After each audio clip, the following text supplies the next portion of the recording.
Jays on Sportsnet. Presented by the all-new Honda Civic, now available with Turbo, the 2016 North American Car of the Year.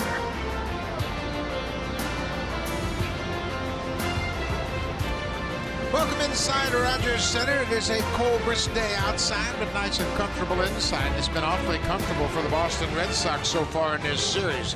They have been swinging the red-hot bats. They have scored 6 or more runs in each of their first 4 games this season. John Farrell's ball club off to a good start with the bats. Let's take a look at that Red Sox lineup. Mookie Betts has been relatively quiet in this series so far. Not the case for Dustin Pedroia in the 2 spot. He is 4 for 9, and Pedroia has reached 23 straight games against the Blue Jays and 41 straight against the AL East. David Ortiz back in the lineup after the off day yesterday. He's hit Estrada hard, 2 home runs out of his 3 hits.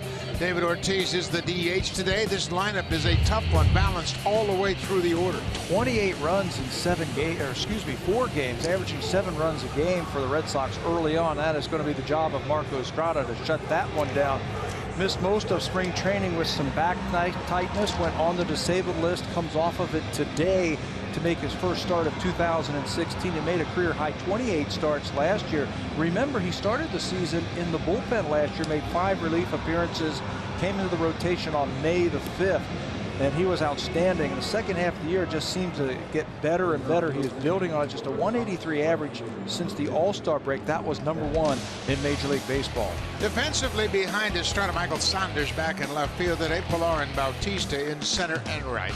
Darwin Barney continues to play third base in the absence of Josh Donaldson with that calf injury. Tulowitzki goes up the middle, Encarnacion at first, and Russell Martin back behind the plate for Marco Estrada. Michael Saunders in left field. You see him, he's missed 2 out of the last 3 games. And you've got a fly ball pitcher on the mound and Marco Estrada. A lot of right-handed batters in the lineup for the Boston Red Sox. You got to have a healthy guy out there. And Saunders is off to a good start this year. Mookie Betts, the leadoff man.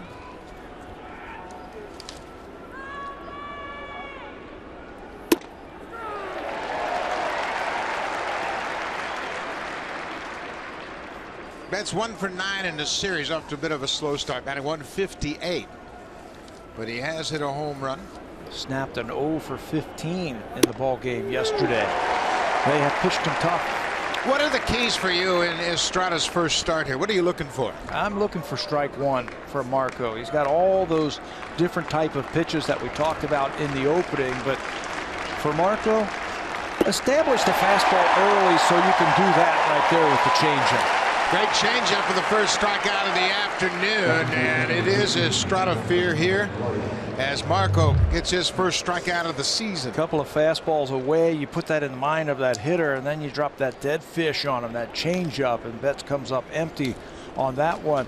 Estrada, they will monitor him today. Last time out, he threw 92 pitches in a minor league game, so he's going to be in the 90 to 100 pitch range this afternoon, depending on the wear and tear and how tough the innings are. So it really compounds the situation to throw a lot of strikes. He'll stay in the game longer. Dustin Pedroia. Curveball for a strike. As we mentioned, Pedroia has reached base safely in 23 straight games against the Blue Jays, and that started back in July of 2014. Longest active streak against the Blue Jays. 0-2 pitch. Changeup, he wouldn't bite. Well, the Red Sox approach yesterday against R.A. Dickey was stay on the ball as long as possible, try to hit the ball the other way. I think you'll see the same type of approach today against Marco Estrada because of that great changeup. Curveball, Pedroia pulls it. Barney wide of third in time. 2 up, 2 down for Marco Estrada, and that's the way he finished last season. Well, over his last 13 starts in 2015, check out the earned run average. Remember where he's pitching. He's pitching in some batters, ballparks that are great for hitters. 263 earned run average, opponent's batting average of 173, pounding that strike zone, using all 4 of his pitches, and he pitched deep. He pitched into the 7th inning, average into the 7th inning over those last 13 starts. This is popped up right there for Russell Martin. What a quick inning for Marco Estrada. Just 9 pitches. That'll allow him to pitch deep into this ball game if he continues that pace.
For Marco Estrada and the Blue Jays, they have scored first 5 times, but they have a 1-4 record so far this season. Take a look at the Blue Jays lineup. Top of the order, Kevin Pillar. Josh Donaldson in the 2 spot. He's the DH because of the calf injury. He's 3 for 9 in the series with a double and a home run. He's driven in 4. And down in the cleanup spot, Edwin Encarnacion against the Red Sox. He's pounded out 19 home runs and driven home 69 runs. This is Stephen Wright getting ready for the start. He's entering his 10th professional season and 3rd full season in the Red Sox organization, yet this is his first career April start. He's in the starting rotation for the Red Sox because of the injury to Eduardo Rodriguez. Stephen Wright last year 5-4 with a 409 earned run average. He's never started a regular season game against Toronto, though he has faced them a couple of times in relief. Most recently in Montreal in the exhibition game. Pitched 5 2/3 and had 8 strikeouts in that game. Kevin Pillar, the batter. Upstairs, it's 1-1. Pillar homered against Wright in his first at bat in Montreal. That was on Friday, April 1st. Line drive, left field, leadoff base hit for Pillar. Defensively behind Stephen Wright, a little different look defensively. Chris Young is in left field, his first start of this series. Center field, Jackie Bradley Jr. and right is Mookie Betts. It's Sean Bogaerts on the left side, Pedroia and Ramirez on the right side, and the catcher is young Blake Swihart, a switch-hitting catcher, handling the knuckleball. And in that outfield, that's Mookie Betts, a converted infielder playing mostly second base in the minor leagues. He converted the outfield while he was in Double-A in May of 2014. And all he did last year was lead the Red Sox in outfield assists from center field with 10 of them. So I think he has handled that position switch very easily. They're going to play him in right field this year. And if you've ever been to Fenway Park, the more difficult field, I think, to play is right field, and they got a good athlete out there. Josh Donaldson. Josh is off to a good start to his season. He's hit in 6 straight games to begin the year. 3 home runs already, including his 2nd career grand slam.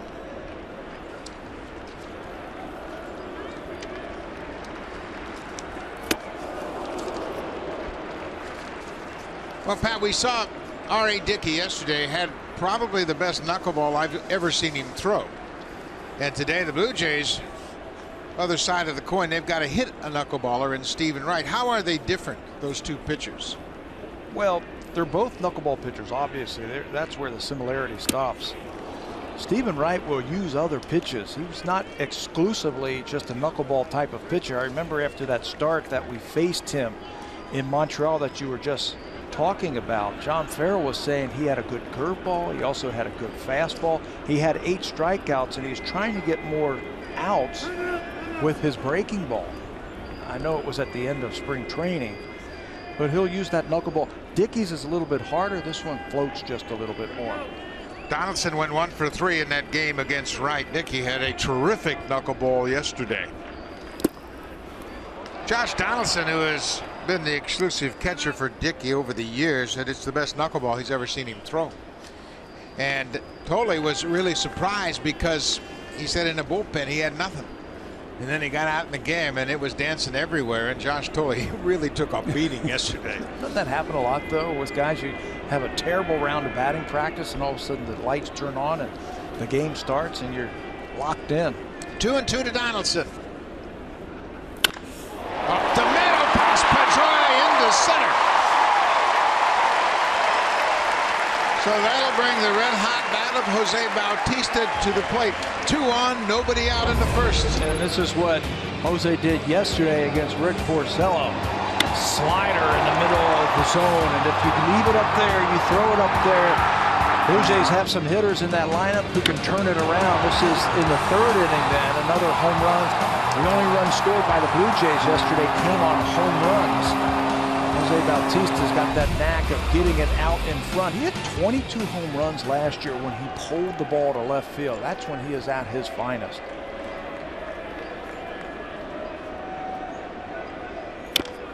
Throws that first pitch foul. For Bautista, those 2 home runs, his 36th and 37th career home runs against the Red Sox.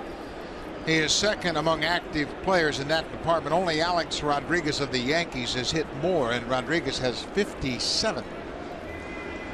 David Price will open up for the Red Sox tomorrow afternoon in their home opener. This was originally a David Price start, but because of a rainout, the Red Sox decided to push everybody back a day, give Price an extra day, and pitch the home opener. Blue Jays will see him in their series in Boston. 1-1 to Bautista. That gets away from Swihart. And the runners will move up. You know, here's the thing. You were just talking about R.A. Dickey's knuckleball yesterday and how good it was. Josh Tolley had to deal with what we just saw right there. Watch this one float. But the thing about a knuckleball, it's so unpredictable, and there's so many other little elements that go inside there that hurt you. You might have a great knuckleball, but if you don't throw it for a strike or if the catcher can't catch it, there's those variables that become outcomes of runs being scored. And that has a lot to do with why there have been so few knuckleballers over the time, because it is, first of all, a tough pitch to learn how to throw. And secondly, all of the elements that factor in, like you were talking about, control, wild pitches, pass balls.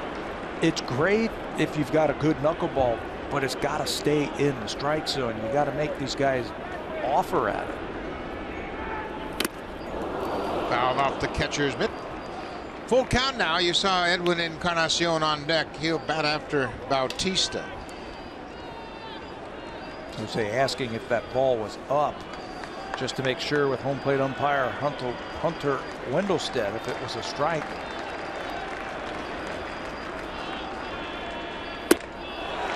Bautista continues to get on base. That's the 14th time he's reached base in 27 plate appearances this season. Edwin Encarnacion loves that. He gets to hit with more guys on base.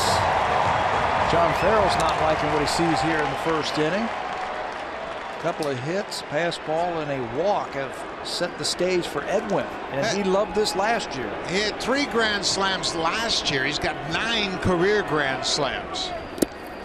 A good job by Swihart there, and to go far to his right.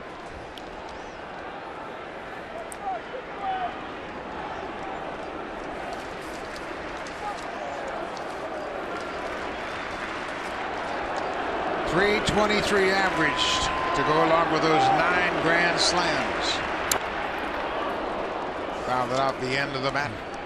Encarnacion has 7 hits in 23 at bats so far. .304 average. He hasn't homered. We mentioned his 19 career home runs against the Red Sox. Look at that on base plus slugging average of .850. Bouncing ball. This will score a run. Bogarts flips to Pedroia. He throws it over the first baseman's head. Here comes Donaldson. Boy, there was some indecision around the bag at second. It looked like Bogaerts was going to go to the bag, and then Pedroia got surprised by the late flip. Yeah, and because it surprised him, there was a late slide, and I think Pedroia is going to ask him to take a look at this one, the slide rule at second base, one more time. I thought for sure that Bogaerts was going to take that one himself. His momentum was taking him to the bag. It was going to be a nice, easy play. Watch him. Here he comes. And then Pedroia is caught by surprise when that ball was flipped to him, and then he airmails it over Ramirez. Now you see Bautista grabbing onto the bag. Yeah. He didn't want to fall victim to that new slide rule. Encarnacion picks up the RBI. The second run scores on the air by Pedroia. That ball gets away, and Bautista will go to second. So there's been a pass ball and a wild pitch here in the first. Josh Tolle is the only one that can really appreciate what Swihart's going through. You can tell yourself, look the ball into your glove, take your time, sit back, but when it's dancing like this and you're not used to it, you got no chance. Every base runner for the Blue Jays should be on their toes this afternoon. Anticipate that ball back to the backstop.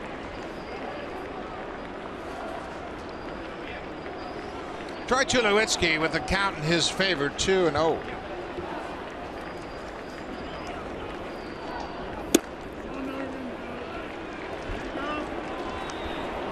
Appeal down to first base. Trip Gibson says that Tulo went around. It's 2-1 now.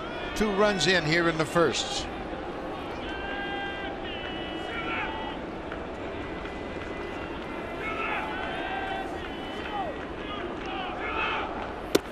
It's the third straight game in this series the Blue Jays have scored in the first inning. But that hasn't factored into the decision. It hasn't helped at all. What they have to keep doing is they've got to keep the pressure on. They'll score early, but then get shut down in the middle innings and then towards the end. They got to keep adding on. 3-1 to Tulowitzki. Now it's a full count. Encarnacion's at second. Bautista was out on the force out.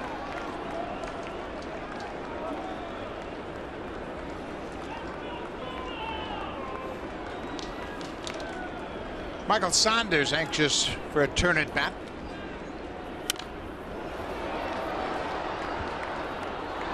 It's another one of those first innings by the Blue Jays, elevating that pitch count of that opposition. Brett Jacoby, he's not pleased with the overall numbers for his hitters, but he says one thing we've done is we've worked the pitch count up on the starters. He said, I'm pleased with that. Another 3-2 pitch. Cut on and missed. First strikeout of the afternoon for Wright, second out of the inning. He had a base open to play with after the wild pitch that sent Encarnacion to second base. So with a base open, you can throw your knuckleball and hope for a strikeout. If you walk him, no problem. You set up the double play ball, but that time, pretty good knuckleball to pick up that first strikeout. Michael Saunders did not play in the game yesterday. It's off to a good start.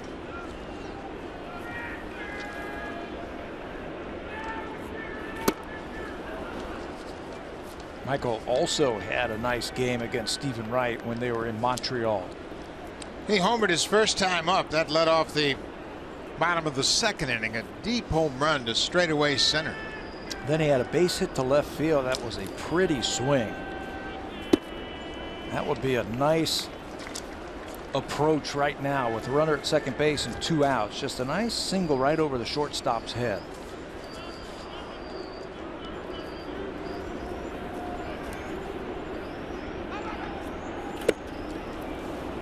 Bogaerts had put a pickoff play on behind Encarnacion, but Wright never picked up on the shortstop. Big hole at short, but it was a swing and a miss from Saunders. 1-2, 2 outs. Blue Jays have scored 2 in the bottom of the first.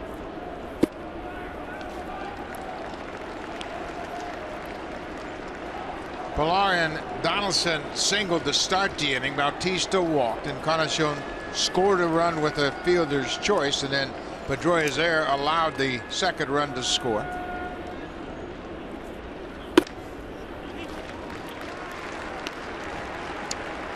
Another starter with an elevated pitch count in the first inning. Yeah. 29 pitches thrown by Wright. They got Chris Archer for 34 in the first inning, the first game of the season, and it hasn't stopped.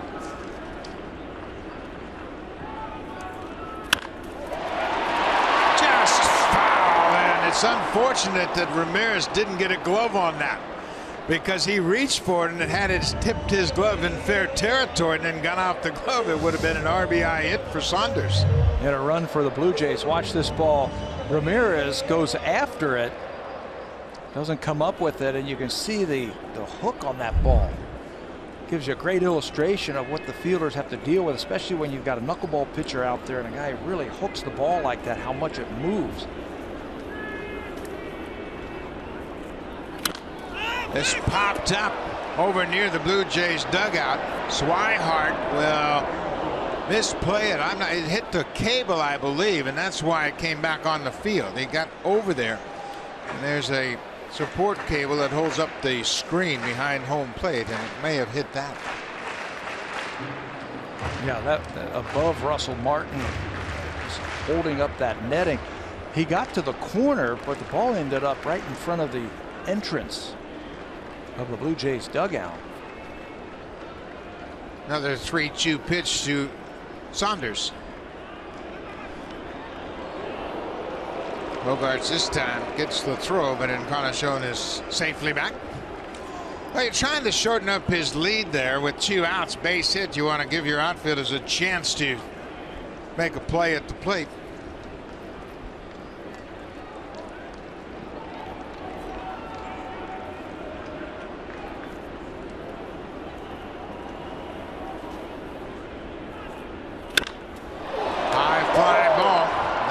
Deep. Mookie Betts, the right fielder, calls for it. The inning is over. But the Blue Jays strike early. 2 runs on 2 hits, a walk, and an error. They've taken a 2-0 lead.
Announced he would retire this season. This will be his final season, and when you look at what he has done over his 20 seasons, the numbers are impressive. 500 home runs. Yeah, 2013 World Series MVP, a 3-time World Series champion, 100 RBIs, 30 home runs, 9 times. He's a 7-time Edgar Martinez Award winner, which is the best DH in the league.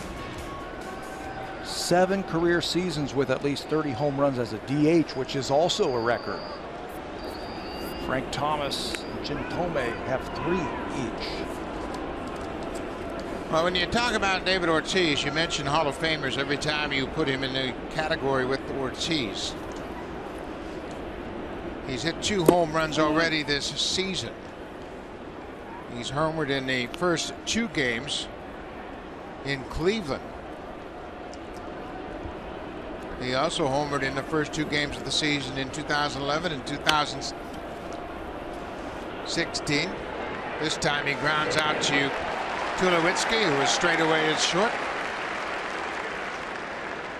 Boy, that changeup is working today for Estrada. Took a little something off of that one, and Ortiz cued it right off the end of the bat.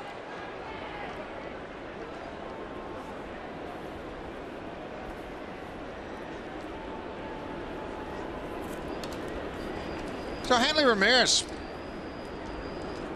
will bat. Ramirez back at first base. Ortiz was out of the game yesterday. Ramirez DH'd. Boy, so far Estrada has picked up right where he left off last season. Painting that outside corner with that fastball. He threw some of the best games, I thought, in the playoffs last season. The must-win game in Texas after they lost the first 2 games here against the Rangers. And then you and I were talking about the great game he pitched here in Game 5. Against Kansas City. I thought that was maybe the best game of the entire postseason given the circumstance after Kansas City scored 14 in Game 4. He came out and just shut him down totally. That was a vision I'll always have etched in my mind, is after the Perez home run, he walks off the field and the place is going crazy, and he acknowledged them with the tip of his cap. A great way to finish up his home season here at Rogers Center. Pressurized games. I mean, pitching in pressurized games. Win or go home, baby. And he went out there twice in the postseason for the Jays and won big games. Why is Estrada able to rack up so many outs with the changeup when everybody knows that he's going to throw it? I think because he's unpredictable. That's the thing about him. When he was working last year, he became unpredictable. And one of those things, he started using his fastball more with 2 strikes. Everybody talks about the changeup. That was a changeup that Ramirez hooks to left. Saunders' throw to second is going to be a little bit late. Hanley Ramirez stayed back, hooked that changeup, and Saunders was kind of in between whether he should go after it or not. And then he took the big hop that allows Ramirez to get to second. You know, it sure seemed like it stayed up there a long time. There's the changeup, and it's dug out of there by Hanley Ramirez. It hung up there a long time. Michael decides to play it on the big hop, and Ramirez never stopped. He was thinking double as soon as it was off the bat. First double of the season for Hanley Ramirez. He has tripled and homered already. That's his 8th hit of the season. This is Travis Shaw. Shaw had a great spring and won the everyday duties to open the season at third. He played first base in the game yesterday. He's going to hit. You can see he's off to a good start. Small sample size over just 4 ball games, but his approach at the plate illustrates that he's going to hit. Look at the flat bat and his approach. He touched that front shoulder. You can tell he grew up around the game. His father, Jeff Shaw, was a pitcher in the major leagues for a long time. Young hitter. He probably will hit better than 250 with runners in scoring position this season. 0-2. Estrada ahead.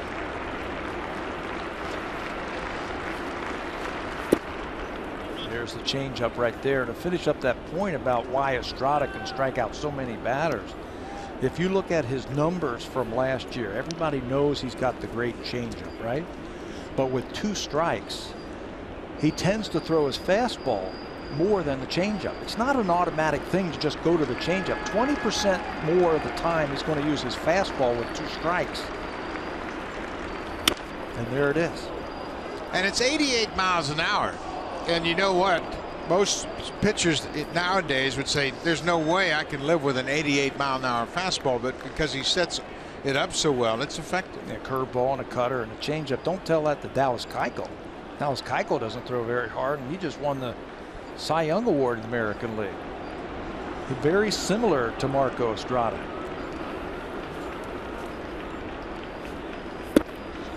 Well, it's interesting how many pitchers on this Blue Jays pitching staff have been influenced by Mark Burley. Marco Estrada said he had a lot to do with his success last year. Marcus Stroman is another that's impacted by Burley. And Gavin Floyd down in the bullpen, he was with Burley in Chicago. 2-2 pitch to Shaw upstairs. It's a full count. But Estrada said the biggest thing that Burley taught him was don't worry about every pitch. Make up your mind. Throw the pitch with conviction and trust it. And he worked with Deanna Navarro. Never shook him off last year, if you remember. Navarro ran the show behind the plate last season, and Estrada just followed right along. Changeup, ball 4. Marco threw 181 innings during the regular season and then 25 1/3 more in the postseason. He got up over 200 innings for the season, and maybe some of his best work came in the postseason. Just look at the numbers. 3 starts, an ERA of 2.5 against the best competition that the American League has to offer. Opponents batting average under 200, and he didn't walk anybody. Just 1 walk in 15 punch-outs. The thing that was most impressive to me one more time, though, is the winner go home mentality. He had to win game 3 against the Texas Rangers and went on the road and delivered for the Jays.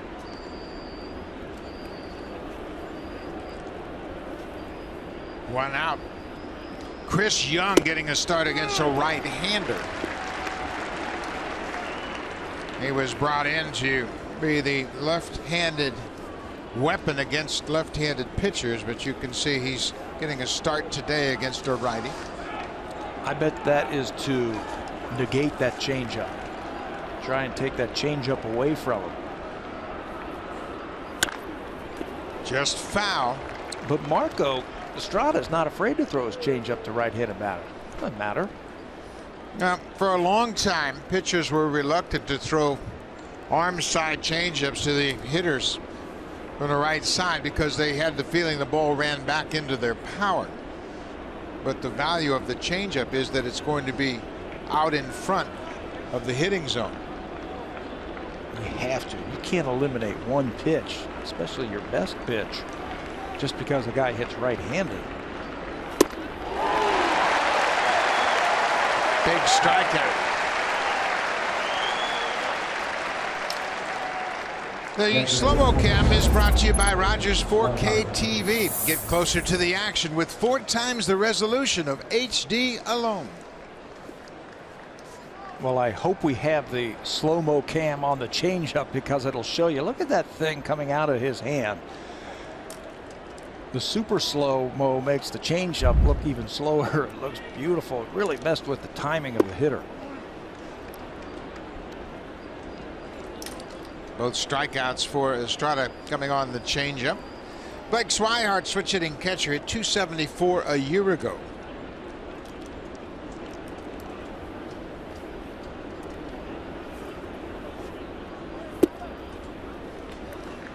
Swihart, 24 years old, former #1 pick of the Red Sox in 2011. We talked about the impact of that 2011 draft for Boston. It's been dramatic.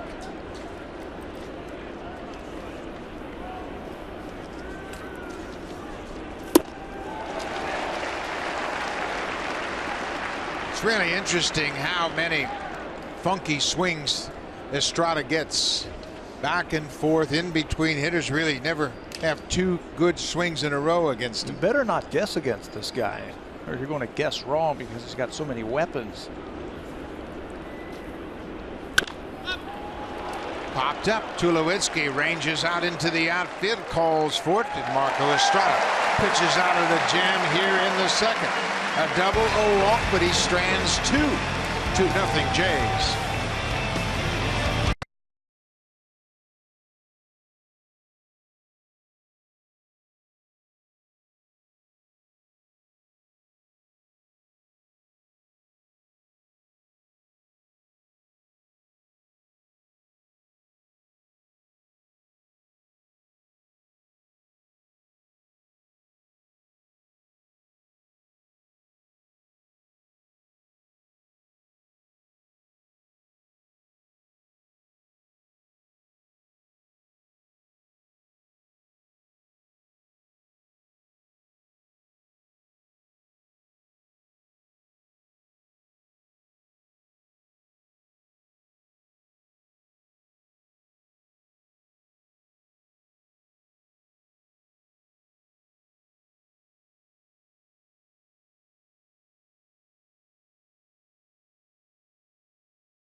Kits are now available for the 2016 Junior Jays Club presented by Boston Pizza.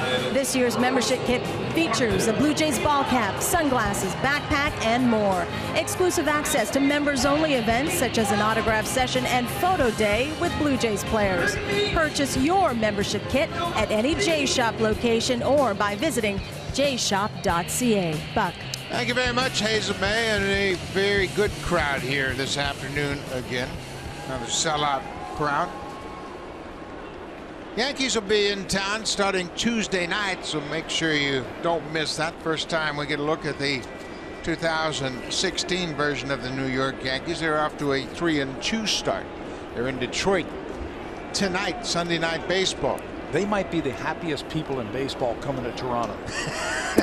Have you seen some of the games that they've had to play in? The weather? Get in out of the cold. New York, it was brutal. It was in the 20s Fahrenheit. And Detroit, it's been brutal, and it's going to be cold tonight.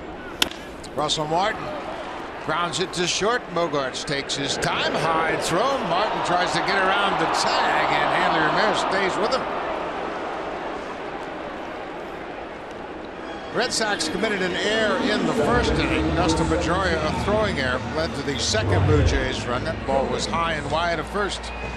Ramirez does a good job coming off the bag, but I wonder why first basemen don't just go over and touch the bag. If you got the runner right there, just turn around and step on the bag. You played first. Yeah, it's easy. Your first instinct is to tag the runner, but you don't want to mess with a guy like that. He might spike you, go underneath you. You got to reach for him. Just turn around, step on the bag. One down for Ryan Goins. That's if you can beat him to the bag, right? And you should. You're right next to it. Goins is 4 for 19 so far this season. That strike evens the count.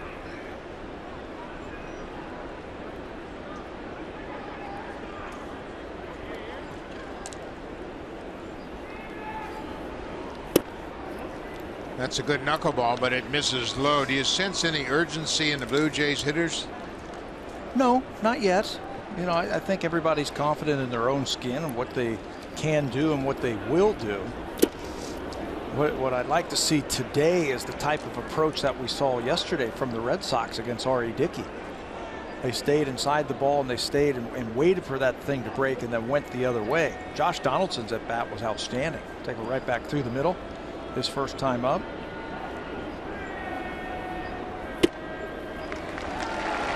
One out walk for Goins. Second walk of the ball game.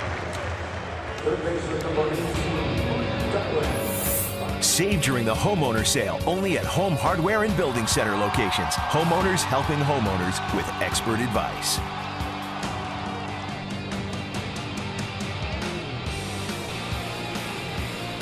Dundas Square, not far from Rogers Center. One out for Darwin Marty, hitting in the ninth spot. Continues to play at third base while Josh Donaldson heals up. The plan is for Darwin to play third base today. Hope that with the off day tomorrow, Josh will be fine to be in there Tuesday against the Yankees back at third base. Right back to Wright, takes his time, double clutches, but still has enough time to turn the double play. The Blue Jays erased on a double play. Will go to the third. Jays lead it 2-0.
I spoke with Marco Estrada before his start, and he said he does not foresee any problems adjusting to Russell Martin behind the plate this season instead of Dion or Navarro. Now, he said if he had to choose one big difference between the two, he said that Navarro would call for the cut fastball more than Martin. Now, he spoke to pitching coach Pete Walker, and he put that into context and said, if you recall, Estrada transitioned from the bullpen to a starter's role. That cut fastball was developed throughout the course of the season, and when it was finally established and became more effective, he and Navarro were on a roll, and the numbers were great from mid to late season. Estrada also found a cutter grip he was comfortable with. As for that changeup, Buck, Walker says it's a pitch that seems to be there for him whenever he needs it. Well, it sure is, Hazel, and that's great insight as to the cut fastball. And Marco himself said, you know, everybody's worried about Russell Martin. He says, no problems at all with Russell. He said he and I worked very well together. Early on, I didn't have the cutter when Russell was catching me, and then it really became a pitch I utilized a lot later on.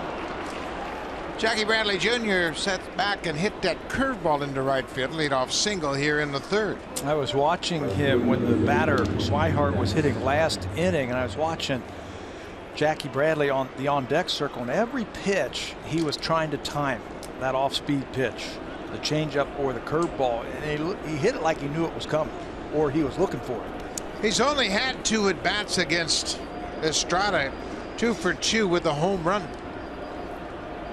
Back to the top of the order. Mookie Betts struck out in the first.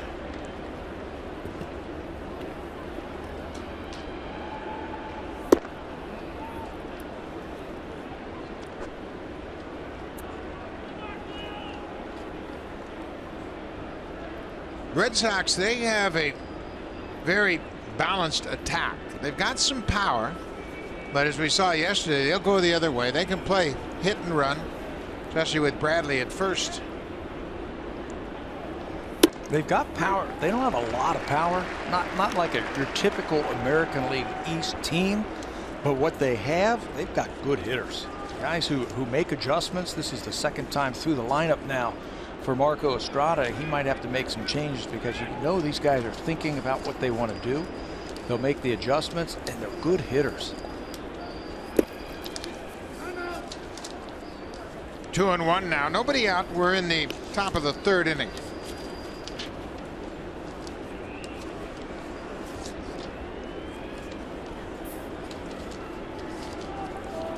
Mentioned that the Red Sox, this is the third time they've ever had 6 runs and 10 hits in each of their first 4 games.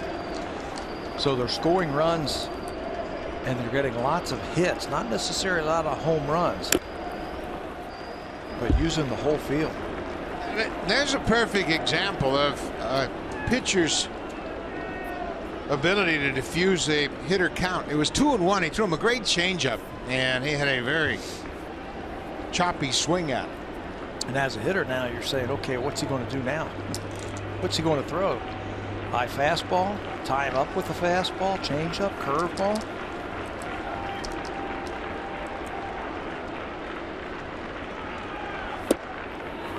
Perfect pitch.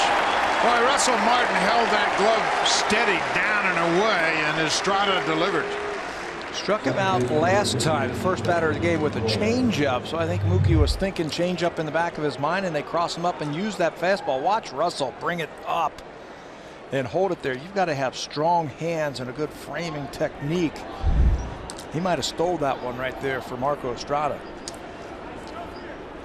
Dustin Pedroia hit a grounder to short his first time up.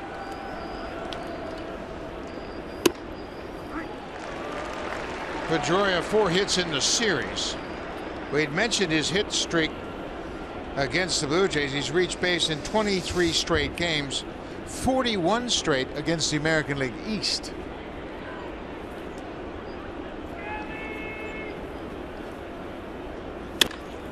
Back to Estrada. Throws high to Tulowitzki, and that's going to cost him a double play. Marco Estrada, it looked like he had forgotten who was going to have coverage because he looked at Goins first and then had the double clutch.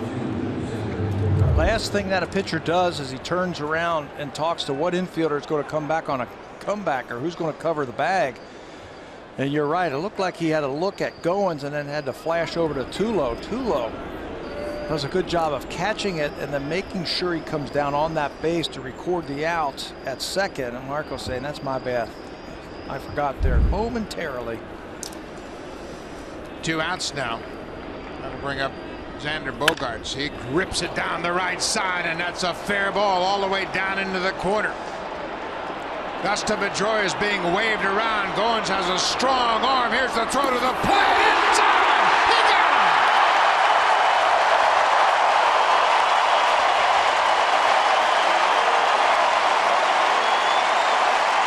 Brian Butterfield has tremendous respect for Goins' arm.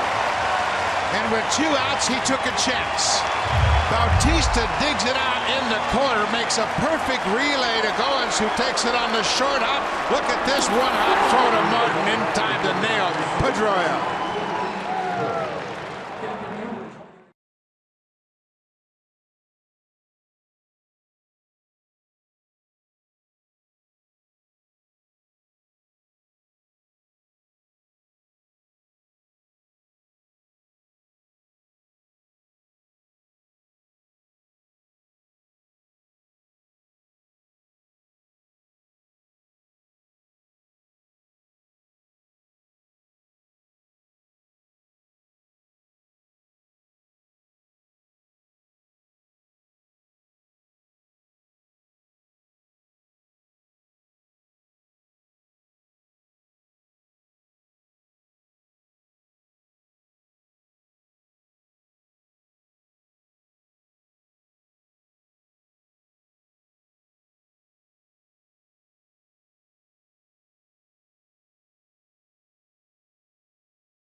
The Blue Jays salute the Canadian Armed Forces, and today they salute Captain Pete Cooper. Captain Cooper joined the Armed Forces in 2003 and is currently a member of the Argyll and Sutherland Highlanders of Canada. He deployed to Afghanistan in 2008 and again to Sudan in 2011. Captain Pete Cooper, today's Sunday salute.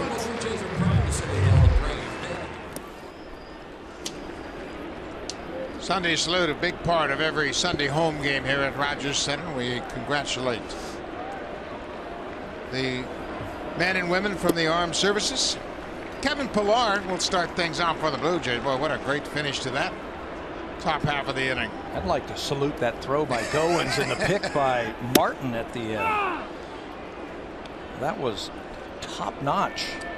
Kevin Pillar singled and scored in the first inning. He had a single to left field. Deep drive, but that's going to hook foul down the left side.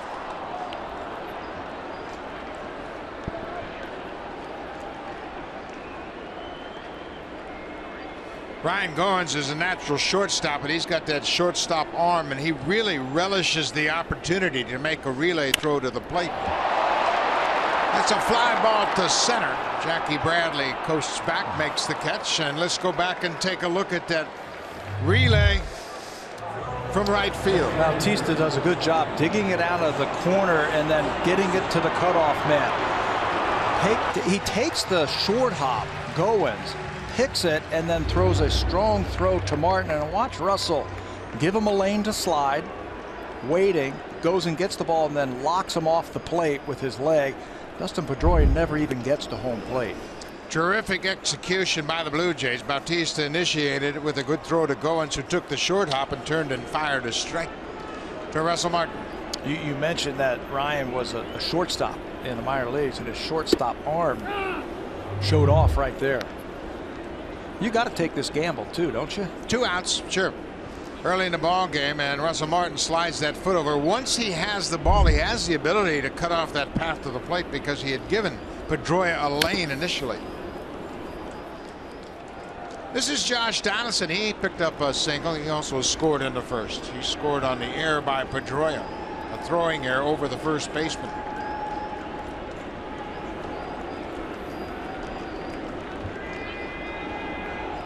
Donaldson is now hitting 7 straight to start the season.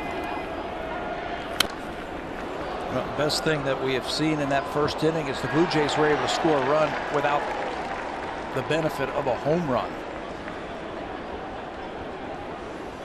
Encarnacion had a fielder's choice. He picked up an RBI, and the second run scored on the error. Now we'll still take the home run as that ball is called a strike, and Josh can't believe it. He's going to ask home plate umpire Hunter Wendelstedt, how is that ball a strike?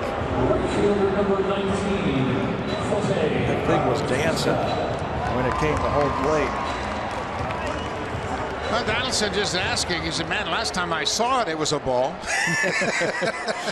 It looked like it was up, but you can see from pitch tracks that number 5 with the red dot there, looked like it crossed the upper part of the strike zone. But to finish that thought, the Blue Jays hit a lot of home runs. 64% of their runs through the first 6 games have been via the home run. And they scored 2 today, which is always a good sign that you can manufacture runs. Well, the Blue Jays are going to score a lot of runs. I know everybody's panicking. This is game 7 of the season. They are 2-4. But there's no panic in that dugout, none from the manager or the coaches. Everybody's saying, you know what, we'll sort things out. It's a very good team. They got all-stars everywhere. And they're going to straighten things out quickly. 0-2. Bautista hits it deep to center field. Bradley has a beat on it, breaks it down, makes the catch shy of the warning track. 3 up, 3 down. Here comes the ultimate cleanup crew, brought to you by Home Hardware's exclusive line of the ultimate hard-hitting and tough-on-grime cleaning products.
Bound Toronto Raptors face Carmelo Anthony and the New York Knicks for the final time this season. Tonight on Sportsnet 1 and Sportsnet 590 The Fan. Congratulations to the Raptors, who headed to the postseason, and they have had another great season. A lot of Raptor fans in attendance here as well. So it'll be Ortiz, Ramirez, and Shaw, middle third of the Red Sox lineup here in the 4th. We were talking yesterday about David Ortiz, and a few years ago we were playing them in May and he hadn't hit a home run, and everybody's saying, okay, his career's over, it's done, he's not going to be the type of hitter that he was in the past. Well, I think he has gotten better. And you mentioned that he hit his 500th home run. I went back and I looked to see how long it took him to go from 400 to 500. 418 games. 418 games. This guy's getting better with age. He just misses this one. It's a high pop into center. Pilar calls for it. Center fielder makes the catch. One down. The all-new Honda Civic, now available with Turbo, the 2016 North American Car of the Year.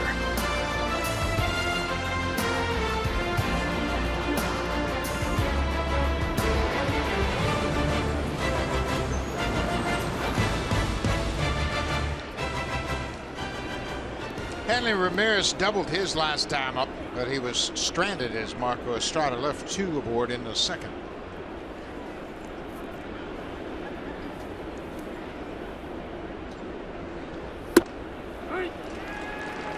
Hanley Ramirez back where it all started. He signed originally with the Red Sox. He and Dustin Pedroia were teammates in the minor leagues, both highly touted prospects, and they had to trade one of those prospects to Florida, to the Miami Marlins, to get Josh Beckett.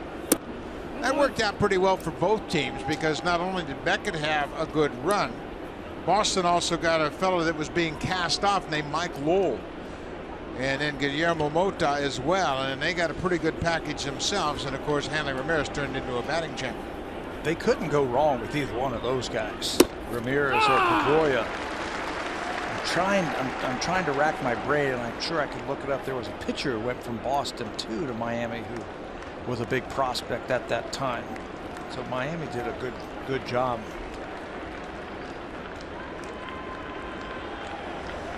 One and two. Estrada continues to pitch ahead. Well, here's a great example of a 90-mile-an-hour fastball tying up a great fastball hitter because he had that changeup on his mind. Tied him up. One more time. Get upstairs with the high fastball. I found the pitcher, Anibal Sanchez. Oh, that's right. Yep. He was a Red Sox. Yep. He hasn't had a bad career.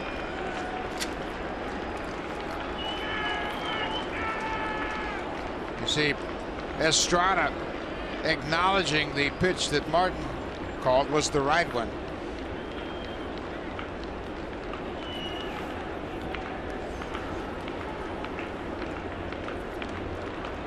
Now they're back on a different page. Estrada had agreed, and then he shook it off. Russ said, well, what do you want? I don't have that many fingers to put down. I think it might be changeup. I think that was the one he agreed to before he stepped off. Fastball.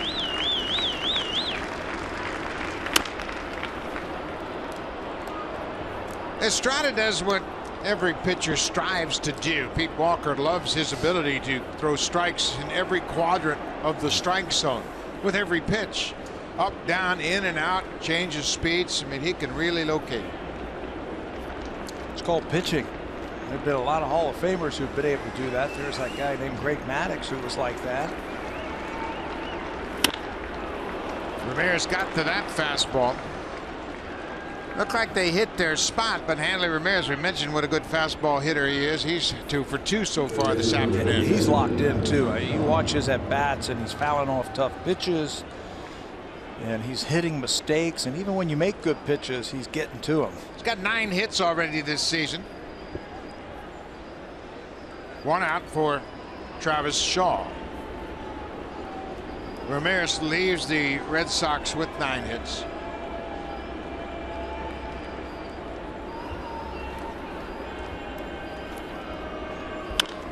First pitch swinging is Shaw. Barney over near the foul line makes the catch in fair territory. Estrada has been throwing so many strikes. He got Shaw to go after the first pitch. It's been a patient approach by the Red Sox early on. That time Shaw swings at the first pitch. And you can do that. If you can establish early on that you are going to throw strikes, hitters, they'll get a little impatient. Chris Young, 32 years old, signed as a free agent from the New York Yankees. He played a year and a half in New York. Takes the first pitch strike. Young came to the big leagues with the Arizona Diamondbacks and had a big season in 2007. He had 32 home runs. He has been a power hitter for his career. 169 home runs as a center fielder. That's good production. He was also a base stealing threat at one time. I wouldn't say that now. His career high 32 stolen bases. That was in the minors. He's also had seasons of 28 and 22 in the big leagues.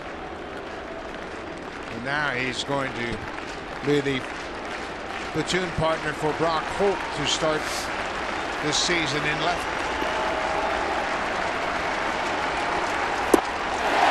Young strikes out to end the inning. Second time he's gone down swinging this afternoon. We'll go to the bottom of the fourth. The Blue Jays have a 2-0 lead. Edwin Encarnacion drove in the first run of the ball game. Then Troy Tulowitzki and the Canadian Michael Sanders.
Now time for the schedule ahead, brought to you by WestJet.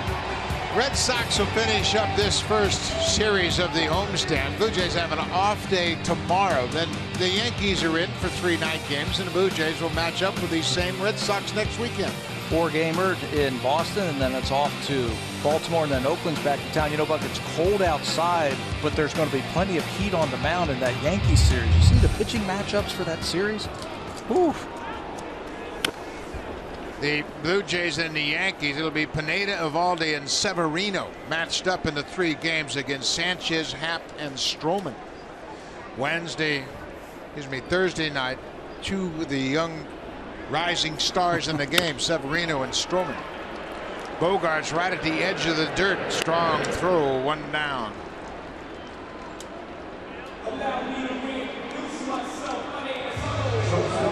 Michael Pineda will open up the series on Tuesday night against the Blue Jays. Aaron Sanchez will make his second start. He had a no decision and a very good first start of the year.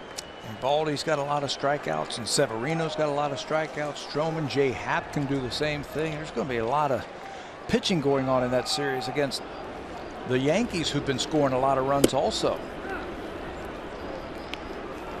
Yankees are off to a decent start. They are 3-2 in the early going. Troy Tulowitzki fouls it straight back, 0-2. Tulowitzki struck out his first time up.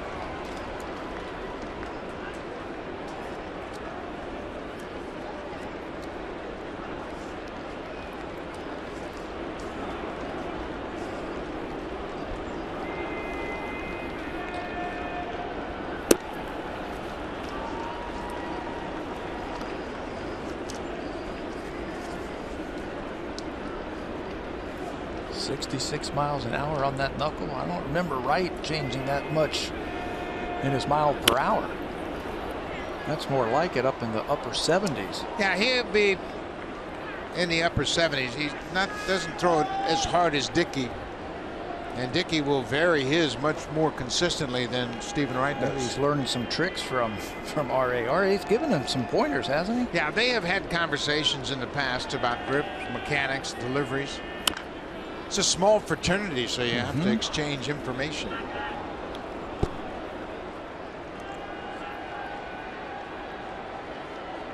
It's a pitch that, excuse me, Buck, that not a lot of guys can master. They've tried, but they just haven't mastered it. And then to throw it consistently in the strike zone. That one just off the plate. Well, R.A. Dickey came out of the University of Tennessee as a conventional pitcher, and of course the story is they examined his elbow. He didn't have that ulnar collateral ligament in his elbow. Tulowitzki takes it inside. It's a full count. Look at the pattern that's all over the map for hitters to try to battle. Michael Saunders due up next. On the ground, big hop for Bogaerts, takes his time, sets his feet, throws out Tulowitzki. You know, we talk about trying to master the knuckleball and throw it for strikes. Former player for the Blue Jays tried to make a comeback as a knuckleball specialist this spring. If you remember that, Dan Johnson tried to become a knuckleball pitcher in the Tampa Bay Ray organization, but that did not work out. Tough to do. A lot of players think they're knuckleball pitchers. All the infielders throw knuckleballs. They all think they can throw. But then it's another issue completely to pitch with a knuckleball. Michael Saunders takes one outside. Michael flew out to center field in the first.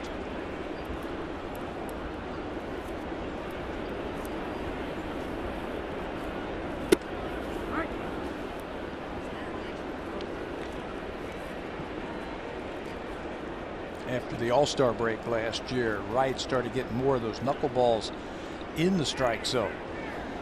And that's where his strikeout percentage started to go up. When R.A. Dickey talks about all of the different checkpoints he has, one of them is his delivery. He's got to finish toward home plate. One of the checkpoints is trying to be balanced and try to keep your hand right in the middle of your body. Finish up in an athletic position, and Dickey always compliments the three knuckleballers that helped him: Charlie Huff, Phil Niekro, and Tim Wakefield.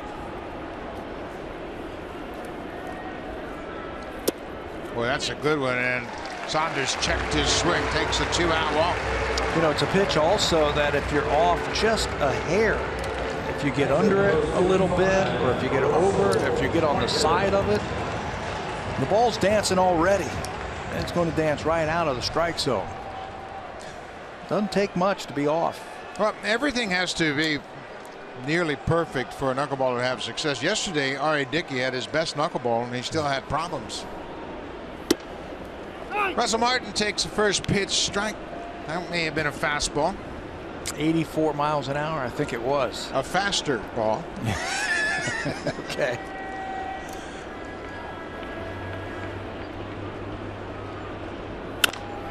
That's going to drop for a base hit. Michael Saunders will stop at second. Michael Saunders got a little bit of a tender hamstring. He was given the day off yesterday, and you could see he was kind of tentative as he was running towards second. He says, I just got to be careful with it. I can't really tax it. This is a knuckleball that Martin just serves into right center. Gets it off the end of the bat in right field. Yeah, and you ask Michael about it, and he doesn't want to say much. You can see him just jogging into second base. I'm fine. I don't know what you're talking about. Just kind of teasing him a little bit and laughing about it. But that's the right move right there. He wasn't going to go first or third on that ball. Ryan Goins walked into second. Blue Jays scored 2 in the first. They lead it 2-0. Important for the Jays to add on runs. Add on runs. That's been the problem here the first week of the season. They've had their opportunities, but they haven't been able to get those add-on runs. This is the 6th time this season the Blue Jays have had the lead. It's going to be tough, Buck, because with Ryan at the plate hitting 8th, the outfielders really shortened up on him. If there is a base hit into the outfield, they all throw well. All 3 of the outfielders here throw well. They're all former center fielders, and they throw well, so it's going to be tough if there is a hit into the outfield to score Saunders. There's a hit into the outfield. Saunders is being stopped. Good call, Pat. Chris Young was very shallow in left. It went right at him, and Luis Rivera never even hesitated. He stopped Saunders on the get-go. Well, he picked up that the outfield was very shallow, and that anything in the outfield, it had to be an extra base hit to try and score. Michael, this one right at Young, and you can see Luis Rivera in your picture there. Watch a base hit, and the stop sign goes right up. No chance to score that runner. So Ryan Goins has been on base twice. Darwin Marney tapped into a double play to end the second. 1-4-3 on the double play. First pitch swinging. Bogarts will go to third base to force out Martin. That'll end the inning. The Blue Jays leave the bases loaded. We'll go to the fifth. 2-0 Blue Jays. Now time for Blue Jays Central Update. Here's Jamie Campbell and Greg Zahn in the Samsung Broadcast Studio.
Number one live streaming sports service delivers everything you've come to expect and more.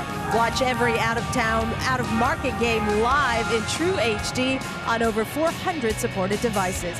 It includes a free subscription to @Bat Premium, the number one app for live baseball. Blackout and other restrictions apply. Visit MLB.tv for details. Very good advice, Hazel, as the app allows you to follow everybody in baseball. The Orioles have a 4-0 lead over Tampa Bay, top of the third, and they're off to a great start. Baltimore, everybody had decided they were going to finish last. Everybody but the Orioles, that is. They're on the verge of going 5-0 to start the season. Break them up, and Vance Worley is pitching for Baltimore today. So it doesn't matter who pitches, right? Chris Tillman's velocity is up a little bit this year, up to 93 average in his last start. 8-9-1 for the Red Sox here in the fifth against Marco Estrada. Like Swihart, the catcher.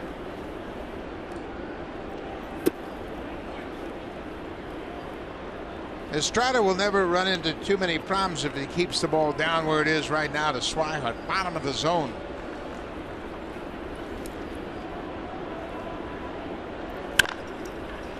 Pulled foul. Just 1 for 8 this year. Swihart, John Farrell was talking about him after the game the other day, that he's starting to have some better at bats, taking some tough borderline pitches. He's just 23 years old. Really in his first full year in the big leagues. There's a base hit to center. Came on a 3-2 pitch.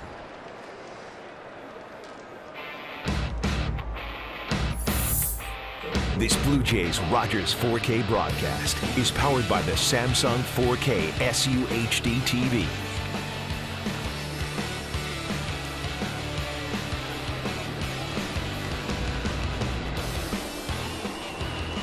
Number 9 hitter Jackie Bradley Jr. He singled his first time up, got a breaking ball, a curveball he hooked to right field.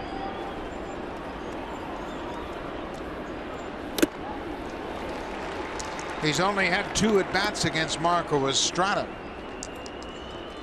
He's hit a home run in his other at-bat. He's 2 for 2.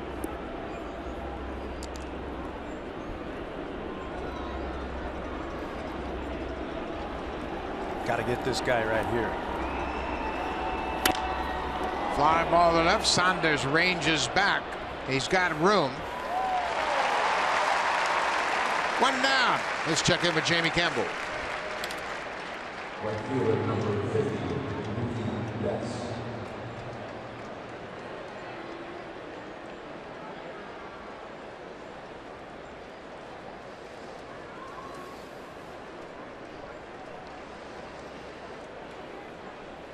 Thank you very much, Jamie. Manny Machado with his 3rd home run of the season. He is 2 for 2 so far this afternoon.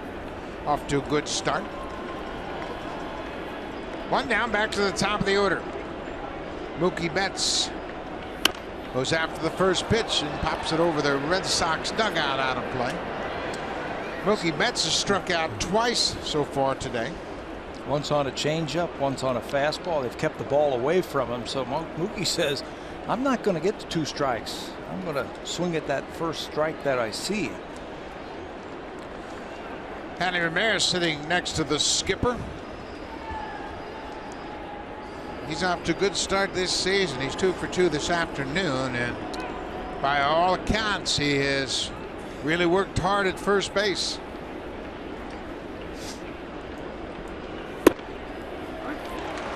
Mookie Betts says everything you throw me is a perfect pitch. And it is. Just take a look at Pitch Tracker.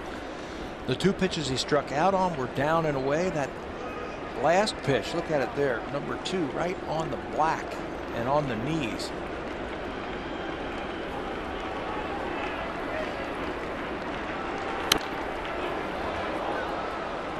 He had a good look at that one. Well, I think here's time for one of those patented Estrada high fastballs.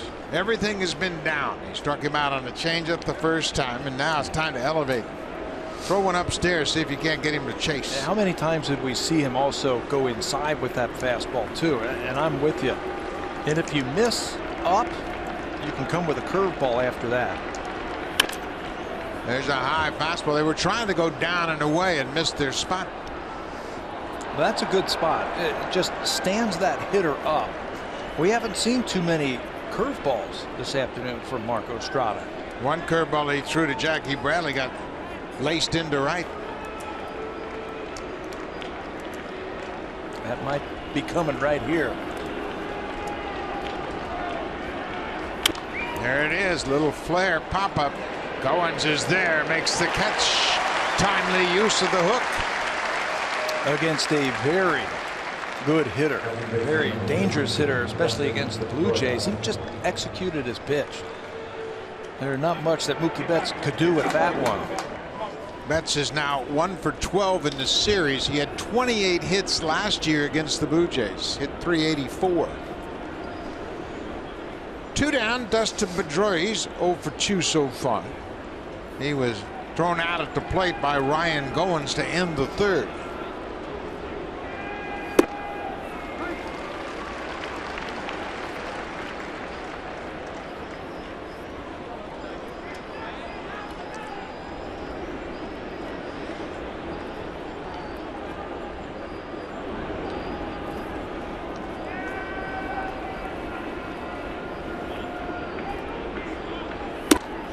Marco Estrada began his career with the Washington Nationals. He came to the big leagues for the first time in 2008.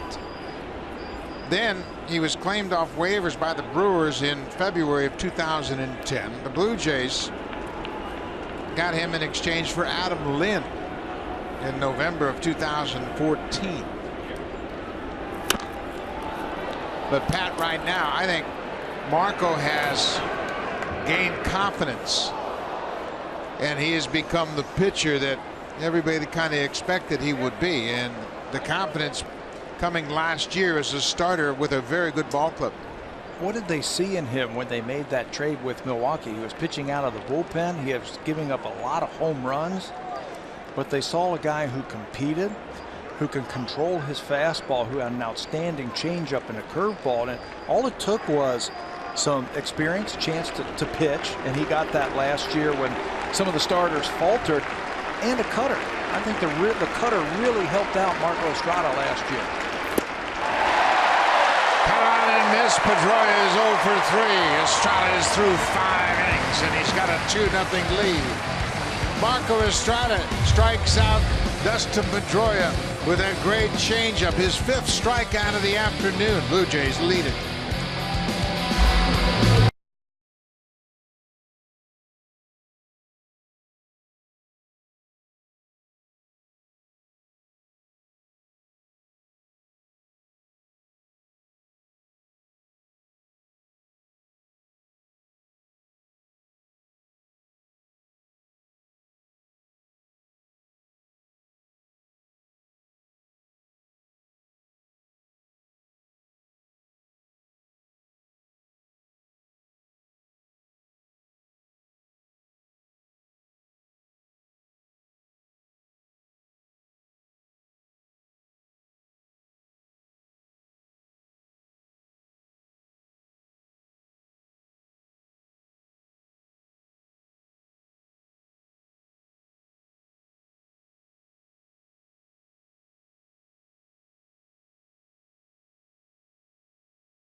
Comfort Zone are guests of TD.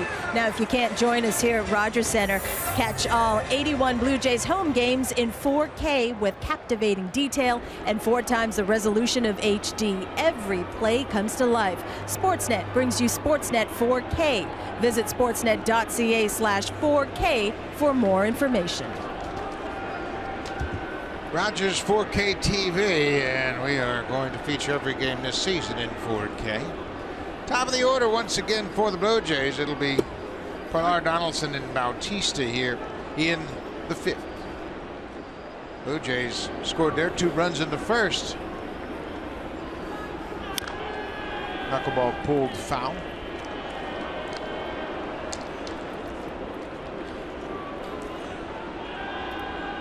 Red Sox have out-hit the Blue Jays again this afternoon, 5-4.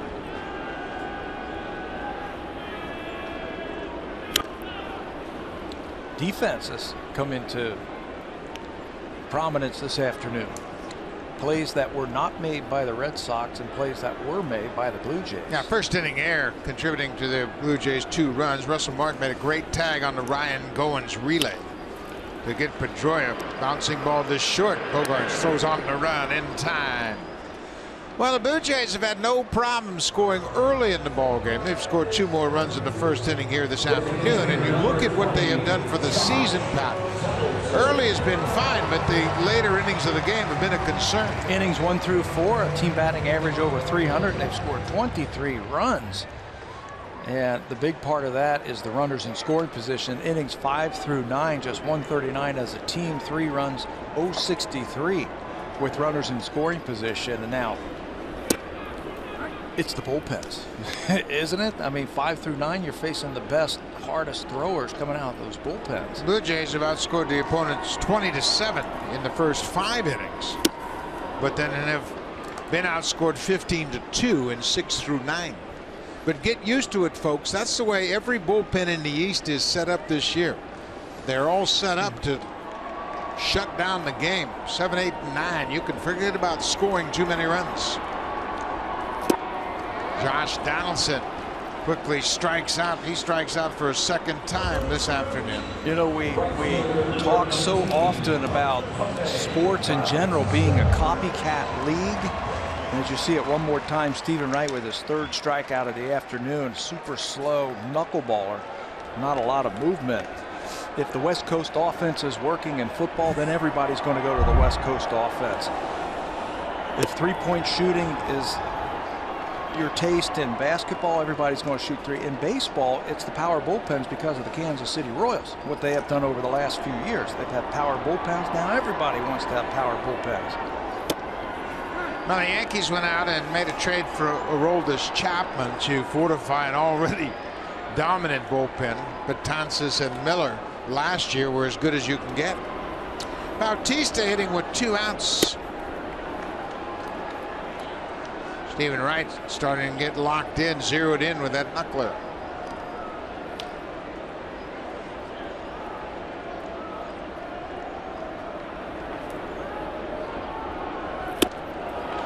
Three up, 3 down with a couple of strikeouts. No problem for Wright with the Blue Jays in the 5th. We'll go to the 6th, 2-0.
Three times daily. Go to WestJet.com to book your flight to cheer on the Blue Jays in Boston.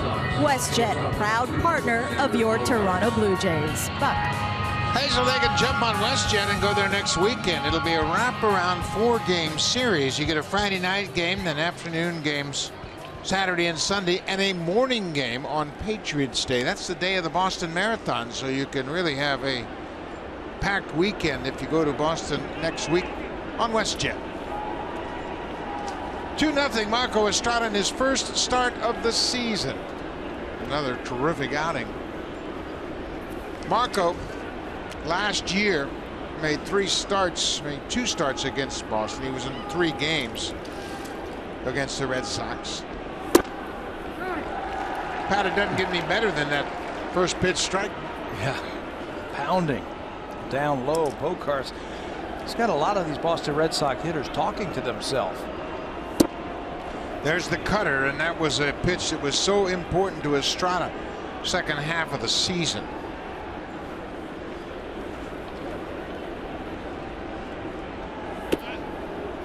Two and one. Marco Estrada was activated today off the disabled list, and Franklin Morales, the lefty, was put on the DL. He's got a little bit of a tight shoulder. Tried to loosen up here 2 nights ago and couldn't answer the bell, so they DL'd him to get Estrada onto the 25-man roster. Couldn't get it loose. Felt like his arm, he said, it was dead after he tried to warm up down into the bullpen. So he was placed on the 15-day DL. Cutter. Another cutter. And a good one. Good spot, too. Why is the cutter so valuable to pitchers? Well, it gets him off the fastball. It looks like a fastball coming out of his hand. You think fastball, you read fastball, and then you get the ball off to the swing path, and then you follow that up with that changeup. Pretty tough.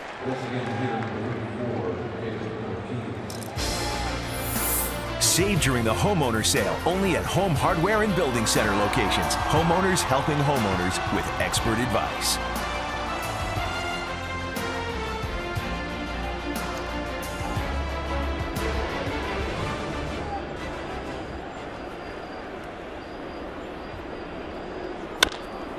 Ortiz going after the first pitch. Tulowitzki, the shortstop, calls it. 2 up, 2 down in the 6th. Boy, this is a big part of the ball game for Estrada. Yeah, it certainly is. He's getting, I don't want to say close to the end, but he's getting up towards that pitch count. He has minimized the damage, and he's getting those innings. He's up to 77 pitches now, so he's getting close to his pitch count. What's impressive about his changeup is his ability to throw it where he needs to. He had one of the highest strikeout percentages on the outside part of the plate with his changeup last year, and he's doing it again today. Hanley Ramirez goes after the first pitch. It's popped up. Goins makes the catch. Marco Estrada just needs 8 pitches in the 6th. 3 up, 3 down.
Presented by the all-new Honda Civic, now available with Turbo, the 2016 North American Car of the Year.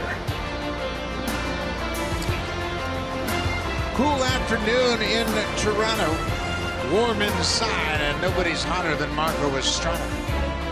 Marco has pitched 6 strong innings. He's shut out the Red Sox on just 5 hits, and Marco, his first start of the season, has gone very well with Russell Martin. Everything and more, I guess, if you're the Blue Jays, that you are hoping for so far from Marco. That's a strike. You can see it clearly in the strike zone, but Mike Swihart missed it. It popped out of his glove, and Hunter Wendelstedt called it a ball. I mean, that's the challenge, too, that we don't talk often about. Tough to hit, tough to catch, and really tough for umpires as well. Tough to call. And if you don't catch it, you're not going to get it. Deep drive down the left field line, but that's going to hook into the seats out of the play. One of those, I don't want to call them change-up knuckleballs, but a knuckleball where he just floats in there. It takes about 10, 12 miles per hour off of the pitch. Yeah, that one way out in front.